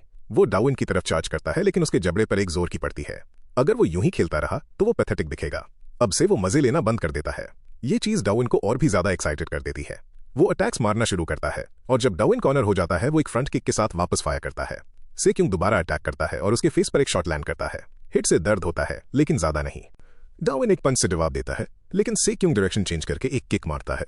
फिर लिवर पर एक शॉट लगाता है, जिससे डाउइन पीछे हटने पर मजबूर हो जाता है, इससे पहले कि उसके फेस पर एक नी पड़े। डाउइन अभी भी इसे ब्लॉक करने में कामयाब रहता है, उसे पीछे फेंकता है, और अब वो ब्लोज लैंड कर रहा है। वो काउंटर अटैक को सहता है और उसके पेट पर एक पंच मारकर वापस हिट करता है। फिर वो अपनी क्रिटिकल स्ट्राइक एक्टिवेट करता है, फाइट जीत जाता है और रिकॉर्डिंग ले लेता है। जैसे ही जिबेक के आदमी से क्यों के ऑफिस की तरफ बढ़ते हैं, युनसंग उनका रास्ता काट देता है।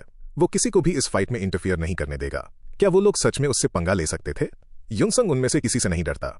वो उन्हें 2 चॉइसेस देता है, अभी निकल जाओ या फिर उससे लड़ो।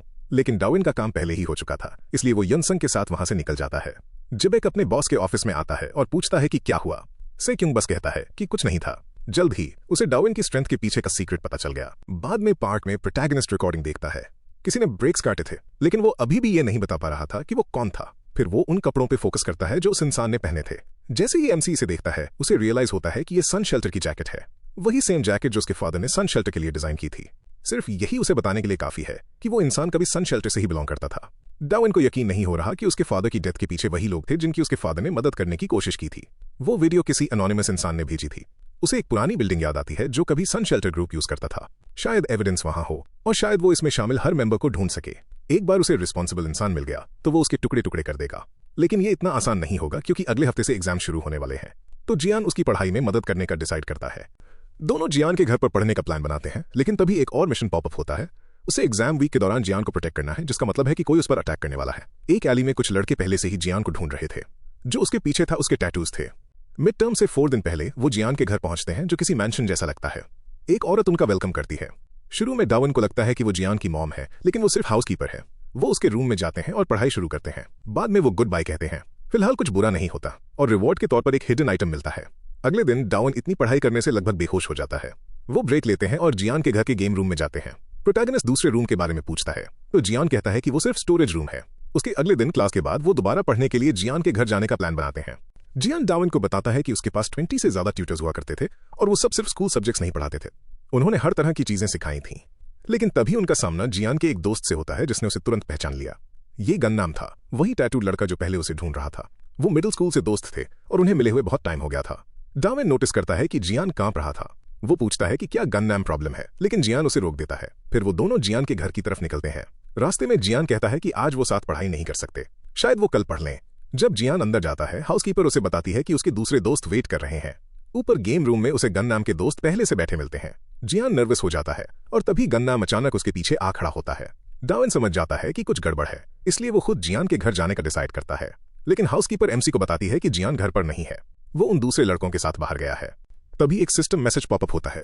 उसने जियान का ट्रैक खो दिया था और मिशन की डिफिकल्टी बढ़ गई। अब गोल सिर्फ जियान को प्रोटेक्ट करना नहीं था, बल्कि उसे बचाना था। इससे डार्विन को रियलाइज होता है कि जियान को फोर्स किया गया था। इसी बीच जियान और बाकी सब एक प्राइवेट बिलियर्ड्स रूम में थे।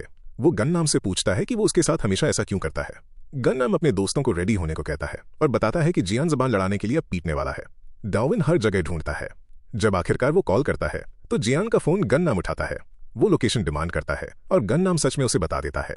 जियान उससे गिड़गिड़ाता है कि वो प्रोटैगनिस्ट को इसमें ना घसीटे, लेकिन गन नाम उसे चुप करा देता है। डार्विन की टक्कर गन नाम के एक दोस्त से होती है और वो उसका यूज करके एग्जैक्ट जगह पता लगा लेता है।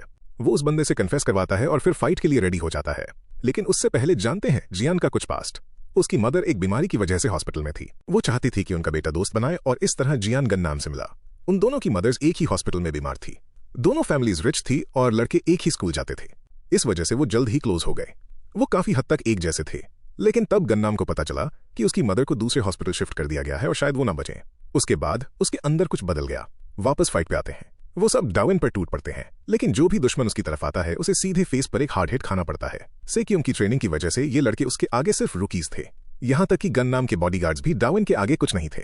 वो जियान को वापस उठने में मदद करता है। अब सिर्फ गन्नाम बचा था, या कम से कम ऐसा लग रहा था। तभी वो बंदा जो सो रहा था वो डार्विन की आंखों पर ब्लैंकेट फेंकता है और अटैक करता है, लेकिन एमसी बैक हिट करता है। इस बार वो आदमी इसे ब्लॉक कर लेता है। वहां मौजूद किसी भी दूसरे बंदे से अलग ये इंसान पूरी तरह से एक अलग लेवल पर था। उसने अटैक्स ब्लॉक किए और भले ही साइज का गैप ह्यूज था, उसमें वापस फाइट करने की स्किल थी। उस दूसरे आदमी को लगता है कि एडवांटेज उसके पास है। वो सीधे डार्विन की तरफ चार्ज करता है, लेकिन अपना ही सर एक पिलर में मार बैठता है। जैसे ही प्रोटैगनिस्ट उसे फिनिश करने वाला होता है, गन्नम उसे रुकने के लिए कहता है, वरना वो जियान का गला काटते हुए देखेगा। तो डार्विन चुपचाप हिट्स सहता रहता है और सिर्फ डिफेंड कर पाता है। अगर वो फाइट बैक करता तो गन्नम जियान को हर्ट करता। गन्नम जियान को अपने डिवाइस पर कुछ वीडियो से भी थ्रेटन करता है। उनमें दिखाया गया था कि दूसरे लड़के जियान को अब्यूज कर रहे हैं। अगर वो नहीं चाहता कि उसकी मदर वो देखे तो उसे बात माननी पड़ेगी। डार्विन का गला दबाया जाता है और वो लगभग बेहोश हो जाता है। यह है वजह कि गन्नम ऐसा कैसे बन गया। दूसरे हॉस्पिटल में शिफ्ट होने के एक हफ्ते बाद उसकी मदर की डेथ हो गई। उसके बाद उसने जियान से मिलना बंद कर दिया, क्योंकि उसे इस बात से जलन थी कि जियान की मदर अभी भी जिंदा थी। फिर वो गलत रास्ते पर निकल गया और नफरत में जियान को परेशान करना शुरू कर दिया। जियान ने उसको बदलने की कोशिश की थी, लेकिन गन्नम ने मना कर दिया। वो अपने दोस्त को बिखरते हुए देखने से डरता था, लेकिन इस बार चीजें अलग होने वाली थीं। स्टोरेज रूम साफ करते वक्त हाउसकीपर को जियान की स्पोर्ट्स ट्रॉफीज मिल गई थीं। पता चला कि उसने हर तरह के मार्शल आर्ट्स में ट्रेनिंग ली हुई थी और अब जियान ने आखिरकार अपना जलवा दिखा दिया। वो गन्नम की तरफ भागा और उसे पूरी तरह डिजार्म कर दिया।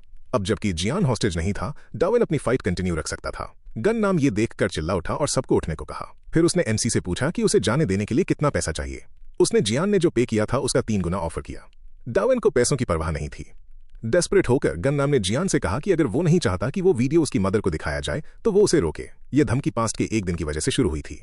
गन्नाम जो जलन में अंधा हो चुका था, उसने जियान की मदर को हर तरह से इंसल्ट किया था। इसी बात ने जियान का दिमाग खराब किया और उसने गन्नाम को पीट दिया। गन्नाम के फादर की कंप्लेंट के बाद दोनों को ऑफिस भेज दिया गया। क्योंकि जियान के फादर ओवरसीज थे, उसकी मदर खुद स्कूल आई थी, हालांकि उनकी तबीयत ठीक नहीं थी। यही वो मोमेंट था जब गन्नाम ने फायदा उठाया और जियान को बुली करना शुरू कर दिया। जब ये सब होता, वो प्रूफ के तौर पर फोटोज और वीडियोज ले लेते ताकि धमकी दे सकें कि अगर उसने फाइट बैक किया तो वो सब कुछ उसकी मदर को दिखा देंगे। उस वक्त वो अकेला था, लेकिन अब डार्विन ने फोन छीन लिया और फाइल्स डिलीट कर दी। लेकिन गन्नाम बोला कि उसके पास एक और डिवाइस में कॉपीज हैं। गन्नाम अभी भी चाहता था कि प्रोटैगनिस्ट को पीटा जाए, लेकिन एमसी ने डिसाइड किया कि वो जियान पर छोड़ देगा कि उसका क्या करना है। तभी गन्नाम ने एक कांच की बोतल उठाई और डार्विन को स्टैब करने की कोशिश की, जब तक कि जियान ने कूदकर उसके फेस पर एक जोर की किक नहीं मारी और वहीं सब खत्म कर दिया। जियान उसे बताता है कि मिडिल स्कूल में गन्नाम की बुलिंग ने ही उसे इतना शर्मीला बना दिया था।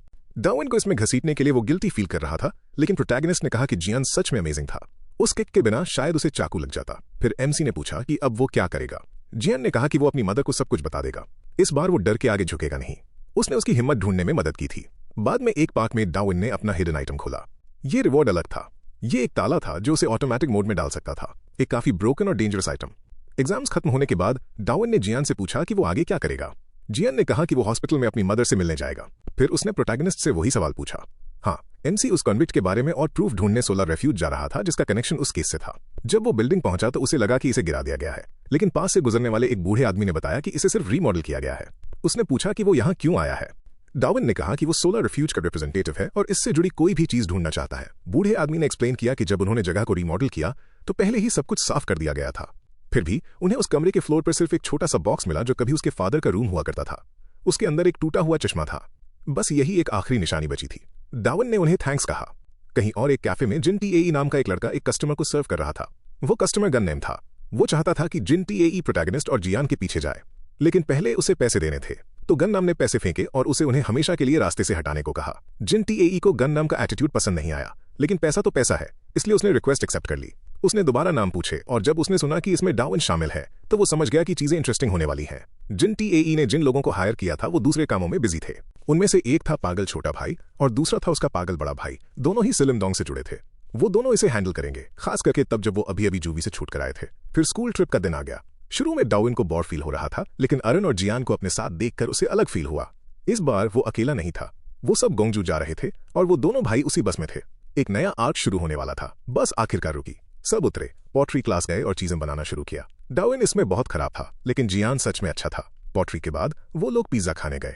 बाद में उन्होंने एक और स्पॉट विजिट किया और जब डार्विन आसपास घूम रहा था, उसने अरन को एक पुरानी एम्प्रेस का क्राउन पहने हुए देखा। टीचर ने स्टूडेंट्स को डिनर से पहले एंजॉय करने को कहा, तो जियान और एमसी ने एरिया एक्सप्लोर किया। आइसक्रीम शॉप पर छोटा भाई उस पर तुरंत अटैक करना चाहता था, लेकिन बड़े भाई ने उसे उसकी तरह पेशेंट रहने को कहा।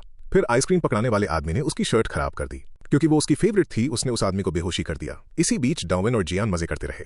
प्रोटैगनिस्ट को याद आया कि स्कूल ट्रिप्स का मतलब पहले उसके लिए सिर्फ अकेला रहना होता था। वो कभी किसी से बात नहीं करता था और लोग उसके सोते वक्त उसके साथ मजाक करते थे, लेकिन वो सब पास्ट की बात थी। फिर वो एक शॉप पर गए जो एटीवीज रेंट पर देती थी। अरन और उसकी दोस्त पहले से ही एक पर सवार थे। सबको टीम्स में बांटने के लिए ओनर ने उन्हें पैर अप बनाने को कहा। इसका मतलब था कि डार्विन का पैर अरन के साथ बन गया। वो दोनों साथ में राइड करने लगे। एमसी बहुत खुश था। किसी दूसरे स्कूल के कुछ स्टूडेंट्स ने उन्हें देखा और जेलस हो गए। एक ब्लॉन्ड लड़के को अरन में इंटरेस्ट आ गया। इसे याद रखना, क्योंकि ये बाद में ओवर स्मार्ट बनेगा। वो एक आइसक्रीम ट्रक के पास से गुजरे और जैसे ही डार्विन ने फ्लर्ट करने की कोशिश की, अरन को चक्कर आने लगे। ये उसकी कही हुई बात की वजह से नहीं था। ट्रक के शोर ने उसे परेशान कर दिया था। तो वो बैठ गए और उसने पूछा कि क्या वो उस रात फेस्टिवल में जाएगी। उसने मना कर दिया क्योंकि उसे लाउड स्पीकर से नफरत थी। इसके बजाय उसने एक पहाड़ी पर जाकर सितारे देखने का प्लान बनाया। तभी जियान अरन की दोस्त को उठाए हुए वहां आया। हुआ ये था कि राइड ट्राई करते वक्त वो जियान का हाथ छूटने की वजह से गिर गई थी। वो उसे बचाने के लिए तुरंत कूद गया था और उसने डार्विन को सब कुछ बताया। बाद में वो वापस अपने रूम्स में गए और थोड़ी देर आराम किया। अगले दिन उन्होंने स्कूल फोटो ली और अरान और उसकी दोस्त ने कुछ आउटफिट्स ट्राई किए। फिर भी अरान को लग रहा था जैसे कोई उसे देख रहा हो। लगभग आधी रात हो चुकी थी और दोनों भाइयों ने डिसाइड किया कि वो आज रात अटैक करेंगे। उसी रात गर्ल्स डांस क्लब का इवेंट था। सिर्फ डांसर्स के पार्टनर्स को स्पेशल सीट्स पर बैठने की परमिशन थी। डार्विन बिना पार्टनर्स वाले लड़कों पर हंसा, लेकिन उसने नोटिस नहीं किया कि जियान वहां ऊपर बैठा था। पता चला कि मिंजी के पास पार्टनर नहीं था, इसलिए वो जियान को उस सीट पर ले आई। डार्विन को धोखा फील हुआ, लेकिन जब उसे याद आया कि अरान पहाड़ों में होगी तो उसने खुद उसे ढूंढने जाने का डिसाइड किया। लेकिन जैसे ही उसने अगला कदम बढ़ाया, एक सिस्टम मैसेज ने उसे बताया कि वो एक डंजन में एंटर कर चुका है और उसे एनिमीज को हराना होगा। तभी अचानक टीएई हो वहां आ गया और अटैक किया। हियो सियो भी वहां आ गया। दूसरे ने स्वॉर्ड घुमाई और उसे हिट किया। इन दोनों भाइयों का प्लान उसे यहीं दफना देने का था, लेकिन जब डार्विन ने देखा कि वो सिर्फ 2 हैं तो उसने छोटे भाई को पटका और कहा कि 2 ओपोनेंट्स उसके लिए इजी होंगे। फिर प्रोटैगनिस्ट बड़े भाई की तरफ दौड़ा, अपने डिस्ट्रक्टिव ब्लोज यूज करने के लिए रेडी, लेकिन छोटे भाई ने बीच में आकर उस पर अटैक किया तो डार्विन घूमा और उसे वापस हिट किया। बड़े भाई ने उसकी पीठ पर किक मारी। छोटा दोबारा सामने से चार्ज करके आया, लेकिन एक ब्लाइंड साइड पंच खा बैठा। फिर बड़े भाई ने उसके सर पे स्ट्राइक किया। जिन लोगों से वो पहले लड़ा था उनसे अलग ये दोनों सच में बहुत अच्छे से मिलकर काम कर रहे थे। चाहे वो एक पर अटैक करने की कितनी भी कोशिश करे, दूसरा उस पर तब हिट कर देता जब उसका ध्यान हटा होता। एक क्लीन ब्लो लैंड करना मुश्किल था, इसलिए उसने दूसरा प्लान ट्राई किया। डार्विन ने छोटे भाई पर ब्लाइंड साइड पंचेस का एम लिया, फिर अपने स्ट्राइक का रास्ता दूसरे वाले की तरफ स्विच कर दिया। लेकिन उस भाई ने पहले ही ट्रिक गेस कर ली थी। उसने एमसी का बैलेंस बिगाड़ दिया। फिर भी डार्विन ने अपने अटैक को एक डाउनवर्ड किक में बदल दिया। छोटे भाई ने उसकी हुड खींची और दोनों ने उसके हाथ पकड़ लिए। उन्होंने उसे पिन डाउन कर लिया था और बस उसके हाथ तोड़ने ही वाले थे कि उसने उन दोनों के सर एक साथ टकरा दिए। उसका हाथ लगभग टूट ही चुका था, लेकिन तभी उसने एक मोटरसाइकिल नोटिस की। यहां कोई और भी था। एक हाथ ने डार्विन की आर्म पकड़ ली। ये उनका सबसे बड़ा भाई था। जब ये भाई लड़ रहे थे, जियान अजीब तरीके से अपना अच्छा टाइम स्पेंड कर रहा था। वापस डार्विन की तरफ आते हैं। सबसे बड़े भाई ने दूसरों से माफी मांगी। वो रास्ते में कुछ थग से टकरा गया था और उन्हें सबक सिखाने लगा था। प्रोटैगनिस्ट ने उसके फेस पर पंच मारा, लेकिन इससे वो सिर्फ एक्साइटेड हो गया तो वो आदमी सीधे उसकी तरफ आया और डार्विन वहां से निकल गया। भाई अलग अलग फैल गए। बड़े भाई ने उसका पीछा किया, लेकिन एमसी अचानक अटैक करने के लिए घूमा। वो उन्हें अलग करना चाहता था। फिर छोटा भाई उसके पीछे अपीयर हुआ, लेकिन डार्विन ने एक किक के साथ फास्ट रिएक्ट किया। सबसे बड़ा भाई एक ह्यूज फ्लाइंग किक के साथ कूद पड़ा। इसे ब्लॉक करने पर भी डार्विन का पैर सुन्न हो गया। तीनों भाई एक साथ डार्विन पर टूट पड़े। उसने सामने से अटैक ब्लॉक किया और साइड किक को भी रोका, लेकिन 3 ओपोनेंट्स कुछ ज्यादा ही थे क्योंकि उसके पास सिर्फ 2 ही हाथ थे। वो लोग मिलकर डार्विन को थका थका कर तोड़ने वाले थे। जैसे ही वो उसे फिनिश करने वाले थे, जियान ने सबसे बड़े भाई को पकड़ा और घास पर पटक दिया। पता चला कि जब वो बचा था तो उसने अपनी लोकेशन जियान को भेज दी थी। अब दोनों दोस्त बचे हुए भाइयों पर टूट पड़े। छोटा भाई जियान की तरफ गया, लेकिन उसे 1 इंच पंच खाना पड़ा। डार्विन बड़े भाई के पीछे गया और उसे डिस्ट्रक्टिव ब्लोज की बारिश से पीट पीट कर गिरा दिया। अब सिर्फ सबसे बड़ा भाई बचा था। तभी दूर किसी ने वो मोटरसाइकिल नोटिस की। ये वही थग्स थे जिन्हें उसने पहले ह्यूमिलिएट किया था। वो अपने पूरे ग्रुप के साथ रिवेंज लेने वापस आए थे। डार्विन ने सबसे बड़े भाई से पूछा कि उसे किसने भेजा है, लेकिन उसने कुछ बोलने से मना कर दिया। अगर वो कोई इन्फो लीक करता तो उसका बॉस उसे मार डालता। तो जवाब देने के बजाय उसने एक छुपा हुआ चाकू निकाल लिया। वो उन्हें स्टैब करने ही वाला था कि सिल्ला इंस्टीट्यूट के वो थग्स वहां आ गए। असल में उस डंजन के रियल मॉन्स्टर्स वो थे। उन्होंने सबसे बड़े भाई के ग्रुप को बुरी तरह पीटना और किक मारना शुरू कर दिया। इस बात ने उसे गुस्से से पागल कर दिया और उसने उन पर चाकू से अटैक करने की कोशिश की, लेकिन उनमें से एक ने उसे पकड़ लिया और वो ब्लॉन्ड लड़का उसके फेस पर थप्पड़ मारने लगा, जबकि उसके बाकी भाई भी पीट रहे थे। जियन ने बीच में आने की कोशिश की, लेकिन डार्विन ने उसे रोक दिया। अभी उन्हें खुद के जिंदा बचने के बारे में सोचना था। उस गैंग ने प्रोटैगनिस्ट को पहचान लिया, वही लड़का जो अरान के आसपास घूम रहा था। वो उसके लिए इतने ज्यादा थे कि वो अकेले हेड ऑन हैंडल नहीं कर सकता था। ब्लॉन्ड पंक ने डार्विन और जियान को एक दूसरे से लड़ने को कहा। एमसी ने पहले मूव किया, लेकिन असली हिट्स मारने के बजाय उसने सिर्फ जियान को धक्का दिया। फिर उसने जियान से कहा कि वो जितना दूर हो सके भाग जाए, बाकी सब वो अकेले हैंडल कर लेगा। उसे उस पैडलॉक की जरूरत थी जो उसने अपनी पॉकेट में छुपा रखा था। अपना हाथ आगे बढ़ाकर उसने अपने सामने खड़े मोटे लड़के को पकड़ा और ताला लॉक कर दिया। एक डार्क ऑरा ने डार्विन की पूरी बॉडी को घेर लिया और अचानक वो बेहोश हो गया। उसके हाथ ने उस आदमी का शोल्डर क्रश कर दिया और ऑटोमेटिक मोड ने कंट्रोल ले लिया। उनमें से एक ने सामने से अटैक किया, लेकिन डार्विन ने डॉज किया और उसका जॉ तोड़ दिया। फिर वो गंजे आदमी की तरफ लपका और उसे ब्रूटल फोर्स के साथ मारा। उसकी आंखों का लुक खौफनाक था। 3 आदमी उस पर झपटे। उन्होंने एक साथ स्ट्राइक करने की कोशिश की, लेकिन वो चाहे कुछ भी करें, डार्विन उनके हिसाब से कुछ ज्यादा ही फास्ट मूव कर रहा था। एक ने उसका पैर पकड़ लिया तो प्रोटैगनिस्ट ने उसके सर को कुचल दिया। जियन समझ गया कि डार्विन ये फाइट अकेले हैंडल कर सकता है। एमसी बस दूसरों के आने का वेट कर रहा था। उस मोटे आदमी ने सबको चार्ज करने और एक साथ अटैक करने का ऑर्डर दिया, क्योंकि वो सिर्फ एक अपोनेंट था। वो एक ओवरवेलमिंग फोर्स के साथ आगे बढ़ा और उन सबको एक साथ स्ट्राइक किया। भले ही दुश्मन बहुत थे, उसने उन सबको कुछ ही पलों में वाइप आउट कर दिया। उस मोटे आदमी ने डार्विन को कसकर पकड़ लिया और उसकी पसलियां क्रश करने लगा। ऐसा लगा जैसे बचने का कोई रास्ता नहीं है, लेकिन प्रोटैगनिस्ट ने उस आदमी की थाइस को इतनी जोर से दबाया कि उसने इसे छोड़ दिया। फिर डार्विन ने अपनी पूरी बॉडी का यूज करके उछाला और उसके फेस पर ऐसी किक मारी कि वो वहीं ढेर हो गया। उसने उन सबको हरा दिया था। चश्मे वाला लड़का ये सब देखकर शॉक्ड था। उसे लगा था कि एमसी चश्मा पहनने वाले किसी इंसान को नहीं मारेगा। डार्विन को इससे कोई फर्क नहीं पड़ता था और उसने एक सिंगल पंच से उसे गिरा दिया। अब सिर्फ वो ब्लॉन्ड लड़का बचा था। उसने हेड ऑन अटैक किया, लेकिन डार्विन ने उसका फिस्ट पकड़ लिया और उसकी गर्दन दबोच ली। इसी बीच डार्विन का असली कॉन्शियसनेस एक सील्ड रूम में उठा। एक कंप्यूटर टर्न ऑन हुआ और स्क्रीन पर जो मैसेज था वो सिस्टम एडमिनिस्ट्रेटर की तरफ से था, वही गेम वाला नाइट। उसी वक्त अरन पहाड़ों से सितारे देखने जा रही थी कि अचानक उसे किसी के फोन की रिंग सुनाई दी। कोई उसका पीछा कर रहा था, जिसने जल्दी से अपना फोन साइलेंट कर दिया। रूम में वापस असली डार्विन एडमिनिस्ट्रेटर से बात कर रहा था। एडमिनिस्ट्रेटर ने पूछा कि इस नए बदलाव के साथ उसकी लाइफ कैसी रही। प्रोटैगनिस्ट ने कहा कि ये बुरी से और भी बुरी हो गई थी। थग्स को हराने के मिशंस मिलना उसके लिए एग्जॉस्टिंग था, लेकिन अब वो उनके सामने घुटने नहीं टेक रहा था। वो स्ट्रांग हो गया था, फाइट बैक कर सकता था और जिन लोगों की वो परवाह करता था उन्हें प्रोटेक्ट कर सकता था। तो ऑनेस्टली ये सब इतना भी बुरा नहीं था और वो इसके लिए थैंकफुल था। अब जबकि उसने जवाब दे दिया था, एडमिनिस्ट्रेटर ने डार्विन से कहा कि अब उसकी बारी है सवाल पूछने की। लेकिन ऑटोमेटिक मोड में वापस आते हैं। एमसी ने उस ब्लॉन्ड लड़के का हाथ तोड़ दिया और उसके शोल्डर पर ऐसी किक मारी कि वो उड़ता हुआ दूर जा गिरा। उस लड़के ने अपने बॉस पेयून को कॉल करने के लिए फोन निकाला, लेकिन कॉल कट हो गई। फिर डार्विन ने उसके फेस को कुचल दिया। वो नाम सुनकर सबसे बड़े भाई को याद आया कि उसने जुवेनाइल डिटेंशन में ये नाम पहले भी सुना था। पेयून ने उसके सेल के लीडर की बहन के साथ बदतमीजी की थी, लेकिन जब लोगों ने उस रात पेयून को मारने की कोशिश की तो उसने अकेले ही अंदर सबको मिटा दिया था। वो वहां इसलिए फंसा था क्योंकि उसने उस लीडर की बहन को अब्यूज किया था, और अब बिल्कुल वैसा ही अरान के साथ होने वाला था, क्योंकि पेयून को उससे पहली नजर में ही प्यार हो गया था। अरन लड़खड़ा कर गिर गई और जैसे ही वो अपने हाथ उस पर रखने वाला था, डार्विन वहां पहुंच गया। सिस्टम ने पेयून को डंजन बॉस मार्क कर दिया था, तो वो सीधे उसे फिनिश करने के लिए लपका। उसने उसके फेस पर किक मारी और एक के बाद एक क्रशिंग ब्लोज से उसके टुकड़े टुकड़े करना शुरू कर दिया। आखिरी हिट मारने से ठीक पहले डार्विन ने सिस्टम से पूछा कि वो किससे बात कर रहा है। आंसर, वो एडमिनिस्ट्रेटर था। फिर आया अगला सवाल, उसे ये पावर क्यों दी गई? क्या ये उस एहसान की वजह से था जो प्रोटैगनिस्ट ने वीडियो गेम में किया था? वो पूरा रीजन नहीं था, इसके पीछे और भी बहुत कुछ था, लेकिन अभी उसे जानने का टाइम नहीं था। एडमिनिस्ट्रेटर ने सिर्फ इतना कहा कि जिस रूम में वो था वहीं से सब कुछ शुरू हुआ था। अचानक जगह हिलने लगी। ऑटोमेटिक मोड का टाइम खत्म हो रहा था। डार्विन और सवाल पूछना चाहता था, लेकिन उसके लिए वेट करना होगा। अभी उसके पास कोई था जिसे उसे प्रोटेक्ट करना था। एमसी ऑटोमेटिक मोड से जाग गया। पेयून ने उसे जोर की किक मारी। डार्विन को अभी भी समझ नहीं आ रहा था कि क्या हो रहा है, लेकिन तभी उसकी पूरी बॉडी में दर्द फैलने लगा। ऑटोमेटिक मोड के साइड इफेक्ट्स हिट कर रहे थे। वो मुश्किल से सांस ले पा रहा था। पेयून ने उसके पेट में एक जोर का पंच मारा, उसकी वीकनेस का पूरा फायदा उठाते हुए। डार्विन ने फाइट बैक करने की कोशिश की, लेकिन एक छोटा सा मूवमेंट भी ऐसा लग रहा था जैसे उसके मसल्स फट रहे हो। पेयून ने उसे चुप रहने को कहा। डार्विन अपनी जगह से हिल भी नहीं पा रहा था। अरन ने उससे रुकने की भीख मांगी, लेकिन पेयून प्रोटैगनिस्ट के सामने उसके साथ मजे लेना चाहता था।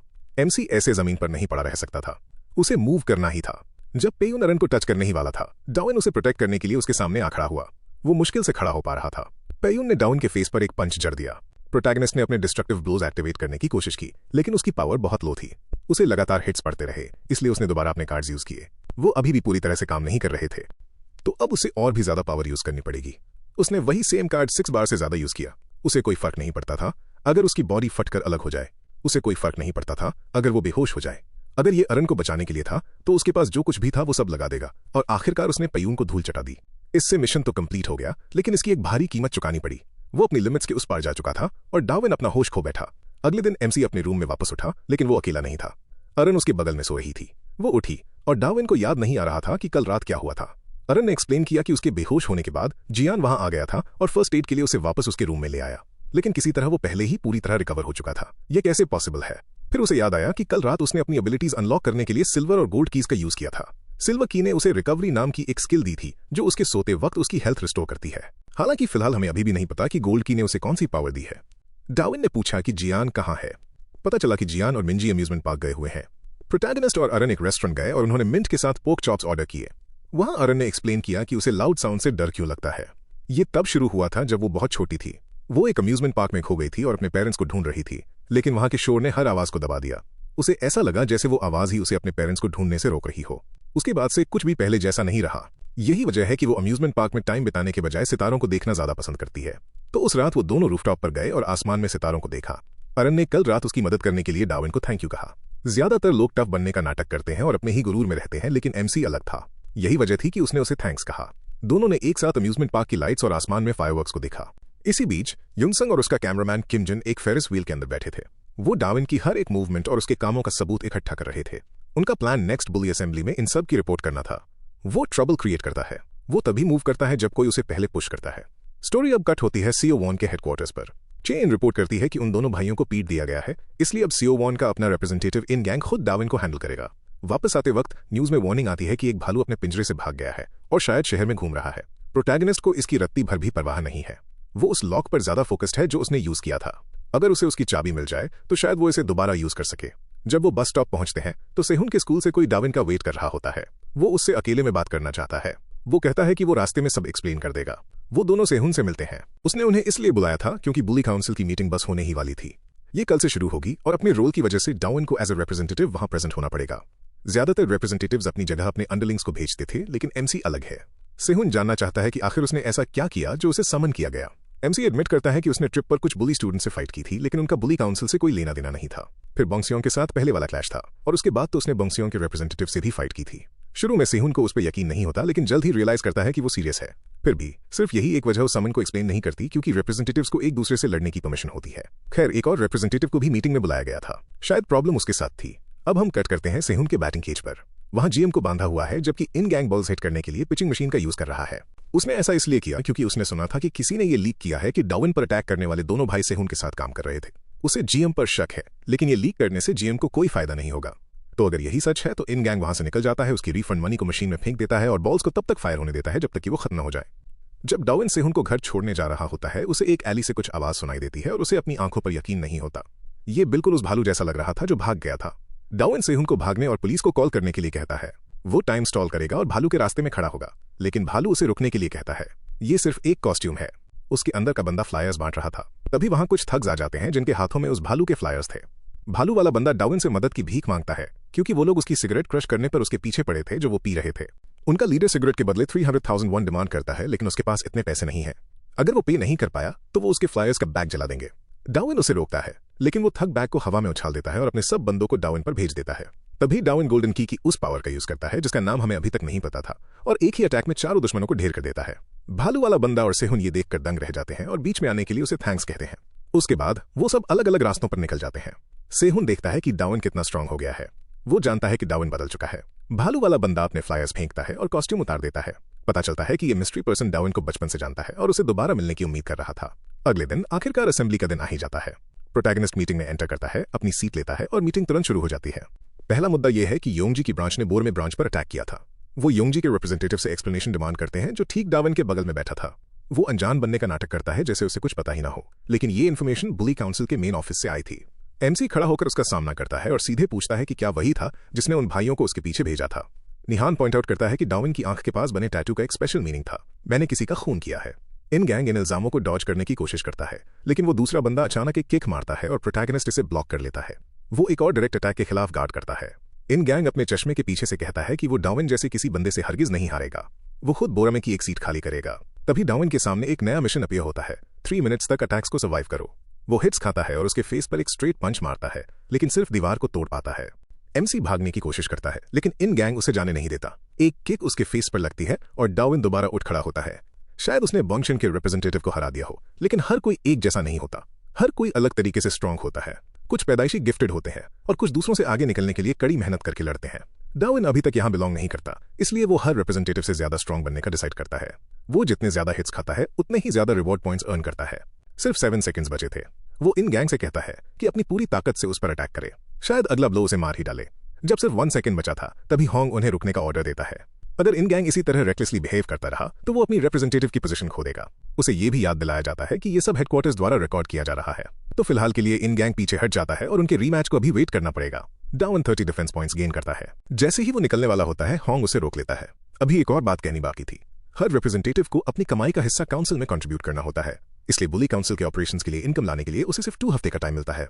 बस इतना ही था। इसी बीच सियोवन सेंट्रल ऑफिस में इन गैंग अपने रूम की तरफ बढ़ता है। तभी वो डोर नॉब पर खून देखता है। अंदर उसके आदमी बुरी तरह जख्मी थे।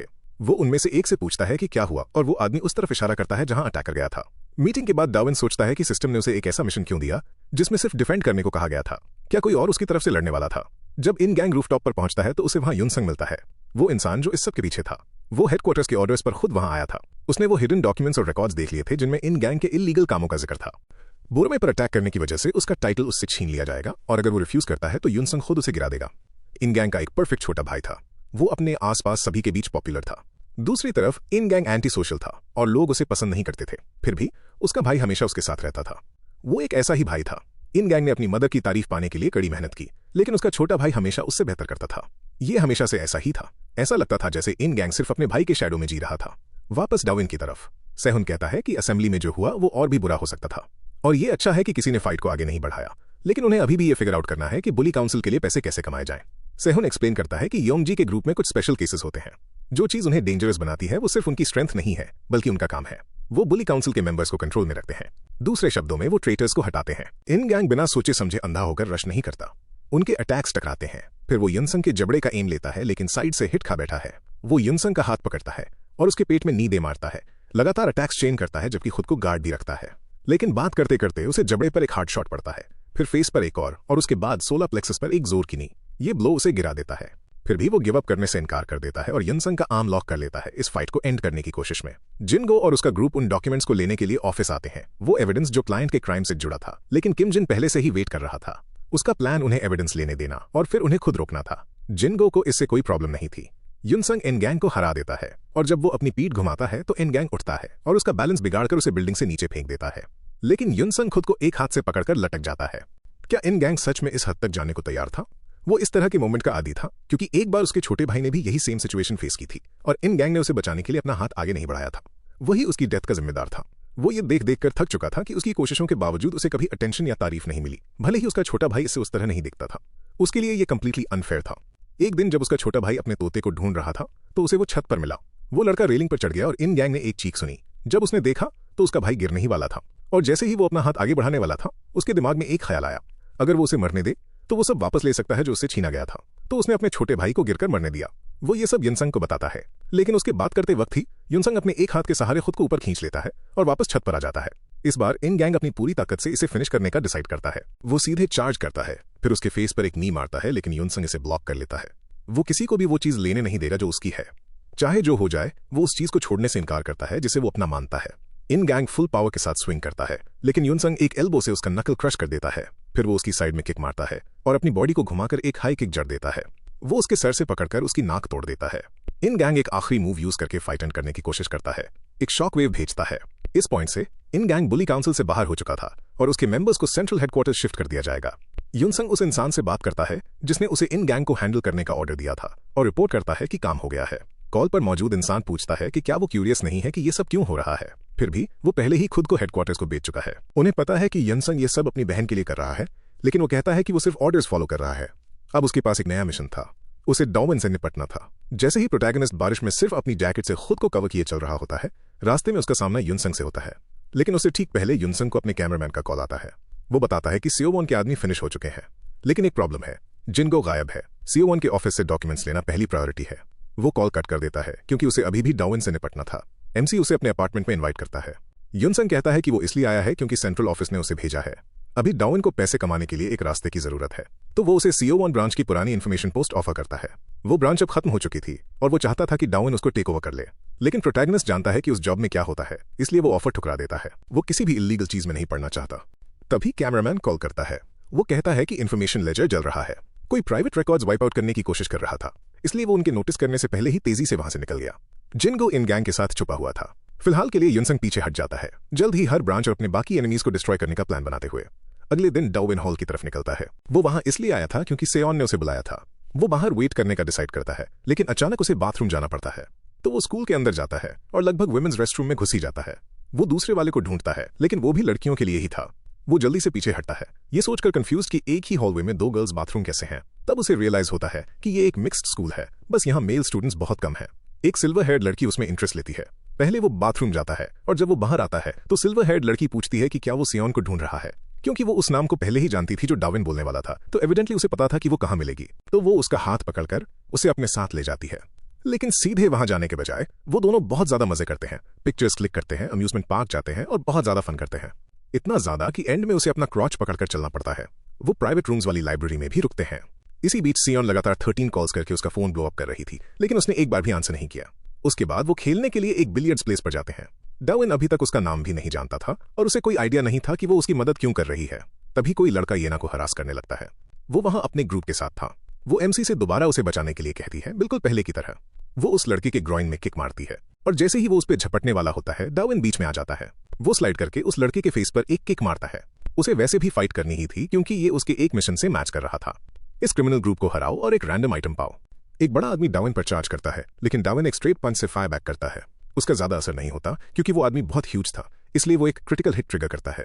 ये ना उसे वार्न करती है कि कोई पीछे से अटैक कर रहा है। डार्विन डक करता है और उनके ब्लाइंड स्पॉट में चला जाता है। एक बंदे ने पूल क्यू तोड़ लिया और दूसरा एक टूटी हुई बोतल लेकर आ गया। दोनों एक साथ डार्विन को स्टैब करने के लिए रेडी थे। अपनी वेपन मास्टरी का यूज करके वो स्टैब से बच निकलता है, क्यू पकड़ता है और स्मूथ क्लीन मूव्स के साथ उनमें से एक को ढेर कर देता है। ये इडियट्स ऐसे ब्रैक कर रहे थे जैसे उन्हें कोई छू नहीं सकता। वो बेस्ट ऑफ हेवन ग्रुप का हिस्सा थे, लेकिन डार्विन बिलियर्ड बॉल्स का यूज करके उनके वाइटल स्पॉट्स पर स्ट्राइक करता है और उन्हें गिरा देता है। ऑनेस्टली ये काफी इजी था। फाइट खत्म होने के बाद वो येना को पकड़ता है और वहां से निकल जाता है। क्योंकि वो क्लीनली उसे जानती थी, डार्विन उससे माफी मांगता है कि उसे वो याद नहीं आ रही। चाहे वो कितनी भी कोशिश करे, उसकी मेमोरीज वापस नहीं आ रही। वो इस बात को छोड़ देती है और कहती है कि शायद अगली बार उसे याद आ जाए। बाय द वे, उन्होंने जिन भी जगहों पर विजिट किया था वो सब वही स्पॉट्स थे जहां सियोन पार्ट टाइम काम करती थी। वो चली जाती है और सियोन से मिलती है, जो एक स्कर्ट पहने कॉस्मेटिक्स बांट रही थी। शिफ्ट के बाद वो डार्विन को बताती है कि वो ये सब जॉब्स इसलिए करती है क्योंकि उसे अपनी ग्रैंडमदर के स्टोर को सेफ रखने के लिए एक सर्टेन ग्रुप को पे करना पड़ता है। ये बेसिकली एक्सटॉर्शन थी और जो ग्रुप इसके पीछे था उसका नाम था बेस्ट ऑफ हेवन। ये वही नाम था जो डार्विन ने पहले सुना था। जिस स्टोर की बात हो रही है वो उसकी दादी की ट्यूब बुक की शॉप थी। उसकी दादी जमीन पर गिरी हुई थी। उस ग्रुप के लोग वहां आए थे और अब डार्विन को आखिरकार सब समझ आ जाता है। उसका मिशन उस क्रिमिनल ऑर्गेनाइजेशन को खत्म करना था। एक पड़ोसी दादी को नजदीकी हॉस्पिटल ले जाता है। सुजिन प्रोटैगनिस्ट को बताती है कि उसकी दादी ये शॉप तब से चला रही हैं जब से वो एक बेबी थी। वो मूव नहीं करना चाहती क्योंकि उस जगह से बहुत सारी यादें जुड़ी हैं। वो उसे उस शॉप की ट्यूबबोकी की एक प्लेट ट्राई करने को देती है, लेकिन उसका टेस्ट बहुत ऑफुल था। डार्विन कहता है तो शायद इसलिए तुम्हारे पास मुश्किल से ही कस्टमर्स आते हैं। तभी सियान अचानक डार्विन के सामने अपीयर होती है और उसके कॉल्स इग्नोर करने के लिए उसके बाल खींच लेती है। वो भी उस ट्यूबबोकी को ट्राई करती है और एग्री करती है कि ये सच में टेरेबल है। वो लोग सुजिन को पूरी प्रॉब्लम एक्सप्लेन करते हैं। डार्विन तुरंत उस ग्रुप के पीछे जाना चाहता है, लेकिन सुजिन उन्हें रोकने को कहती है। वो उन्हें इस सब में नहीं घसीटना चाहती। तो अगले दिन जब वो वहां वेट कर रहे थे, एक भी कस्टमर नहीं आया। शायद सच में खाना ही खराब था। यहां तक कि सियोन को भी लगता है कि इसका टेस्ट बुरा है। तो डार्विन किचन में मदद करने के लिए येना को बुलाता है। वो कुछ चेंजेस के साथ वही डिश बनाती है। इस बार सियोन को ये बहुत पसंद आती है। येना एक कुकिंग एकेडमी में भी पढ़ती थी। 4 दिन बाद उस ग्रुप से कोई शॉप पर हफ्ता कलेक्ट करने आता है। सुजिन उसे इग्नोर करती है, तो वो आदमी खाने की प्लेट में सिगरेट की ऐश गिरा देता है। सुजिन एक ऐसे हिट से जवाब देती है जो उसे दरवाजा तोड़ते हुए बाहर फेंक देता है। बाकी के थग्स बाहर वेट कर रहे थे। डार्विन और सियोन उन्हें हैंडल करने का डिसाइड करते हैं। दोनों फाइट में कूद पड़ते हैं। सियोन ट्विंस को पकड़ती है और उनके फोरआर्म्स क्रश कर देती है। उनका बॉस डार्विन पर सिगरेट फेंकता है और बिना किसी वार्निंग के अटैक कर देता है। उसका नाम जी संग है, असॉल्ट टीम का लीडर। जैसे ही वो फाइट फिनिश करने वाला होता है, डार्विन स्पीड एक्टिवेट कर लेता है, एक ऐसी स्किल जो उसे अपनी गोल्डन की यूज करने पर मिली थी, और वो 360 डिग्री अटैक के साथ एनिमी की तरफ स्पिन करता है। लेकिन पहले जानते हैं सुजिन का पास्ट। सुजिन को उसकी दादी ने फ्रंट डोर पर तब पाया था जब वो सिर्फ एक बेबी थी। उनकी बेटी सुजिन को उनकी केयर में छोड़ गई थी और उस बुजुर्ग कपल ने उसे पाला। उस उम्र में एक बच्चे की देखभाल करना हार्ड था, इसलिए उन्होंने अपनी खुद की शॉप खोली और एक साथ एक नया फ्यूचर बनाने की कोशिश की। डार्विन सीधे उसके फेस पर स्ट्राइक करता है और कार्ड की मदद से वो सेकंड्स में मूव करता है। वो एनिमी को बाहर निकलने पर मजबूर करना चाहता है, चाहे वो डॉज करे या अटैक। ये स्किल दोनों को हैंडल करती है। इसकी डाउनसाइड ये है कि ये सिर्फ 30 सेकंड्स तक चलती है। इसमें 300 माना लगता है। इसका 3 मिनट का कूल डाउन है और इसे दूसरे कार्ड्स के साथ कंबाइन नहीं किया जा सकता। फिर भी डार्विन उन सबको हरा देता है। सियोन इस बात से जेलस है कि एमसी ने कितना ज्यादा इंप्रूव किया है। सियोन वापस शॉप आती है और बताती है कि सुजिन अपनी दादी का ख्याल रखने के लिए घर चली गई है। कुछ पर्सनल रीजंस की वजह से वो फाइट नहीं कर सकती थी। उसने पहले ही सियोन के साथ ये बात डिस्कस कर ली थी। अगर वो चाहते हैं कि हफ्ता वसूली बंद हो तो उन्हें डायरेक्टली गैंग को हिट करना पड़ेगा। सुजिन इस मदद के लिए उनकी एहसानमंद है, लेकिन अभी भी उन्हें इस सब में और गहरा नहीं घसीटना चाहती। फिलहाल के लिए डार्विन और सियोन एक क्लब के अंदर छुपे हुए एनिमी बेस की तरफ निकल पड़ते हैं। वो एक कॉर्नर पर वेट करते हैं और देखते रहते हैं जब तक डार्विन आगे बढ़ने से रुकता है, जब तक कि एनिमीज इकट्ठे ना हो जाएं। क्लब के गार्ड को उसके आदमी बताते हैं कि उन पर हाई स्कूल स्टूडेंट्स के एक पेयर ने अटैक किया है। क्योंकि वो बच्चे क्लियरली सीरियस थे, वो उन्हें ग्रुप को रेडी करने का ऑर्डर देता है।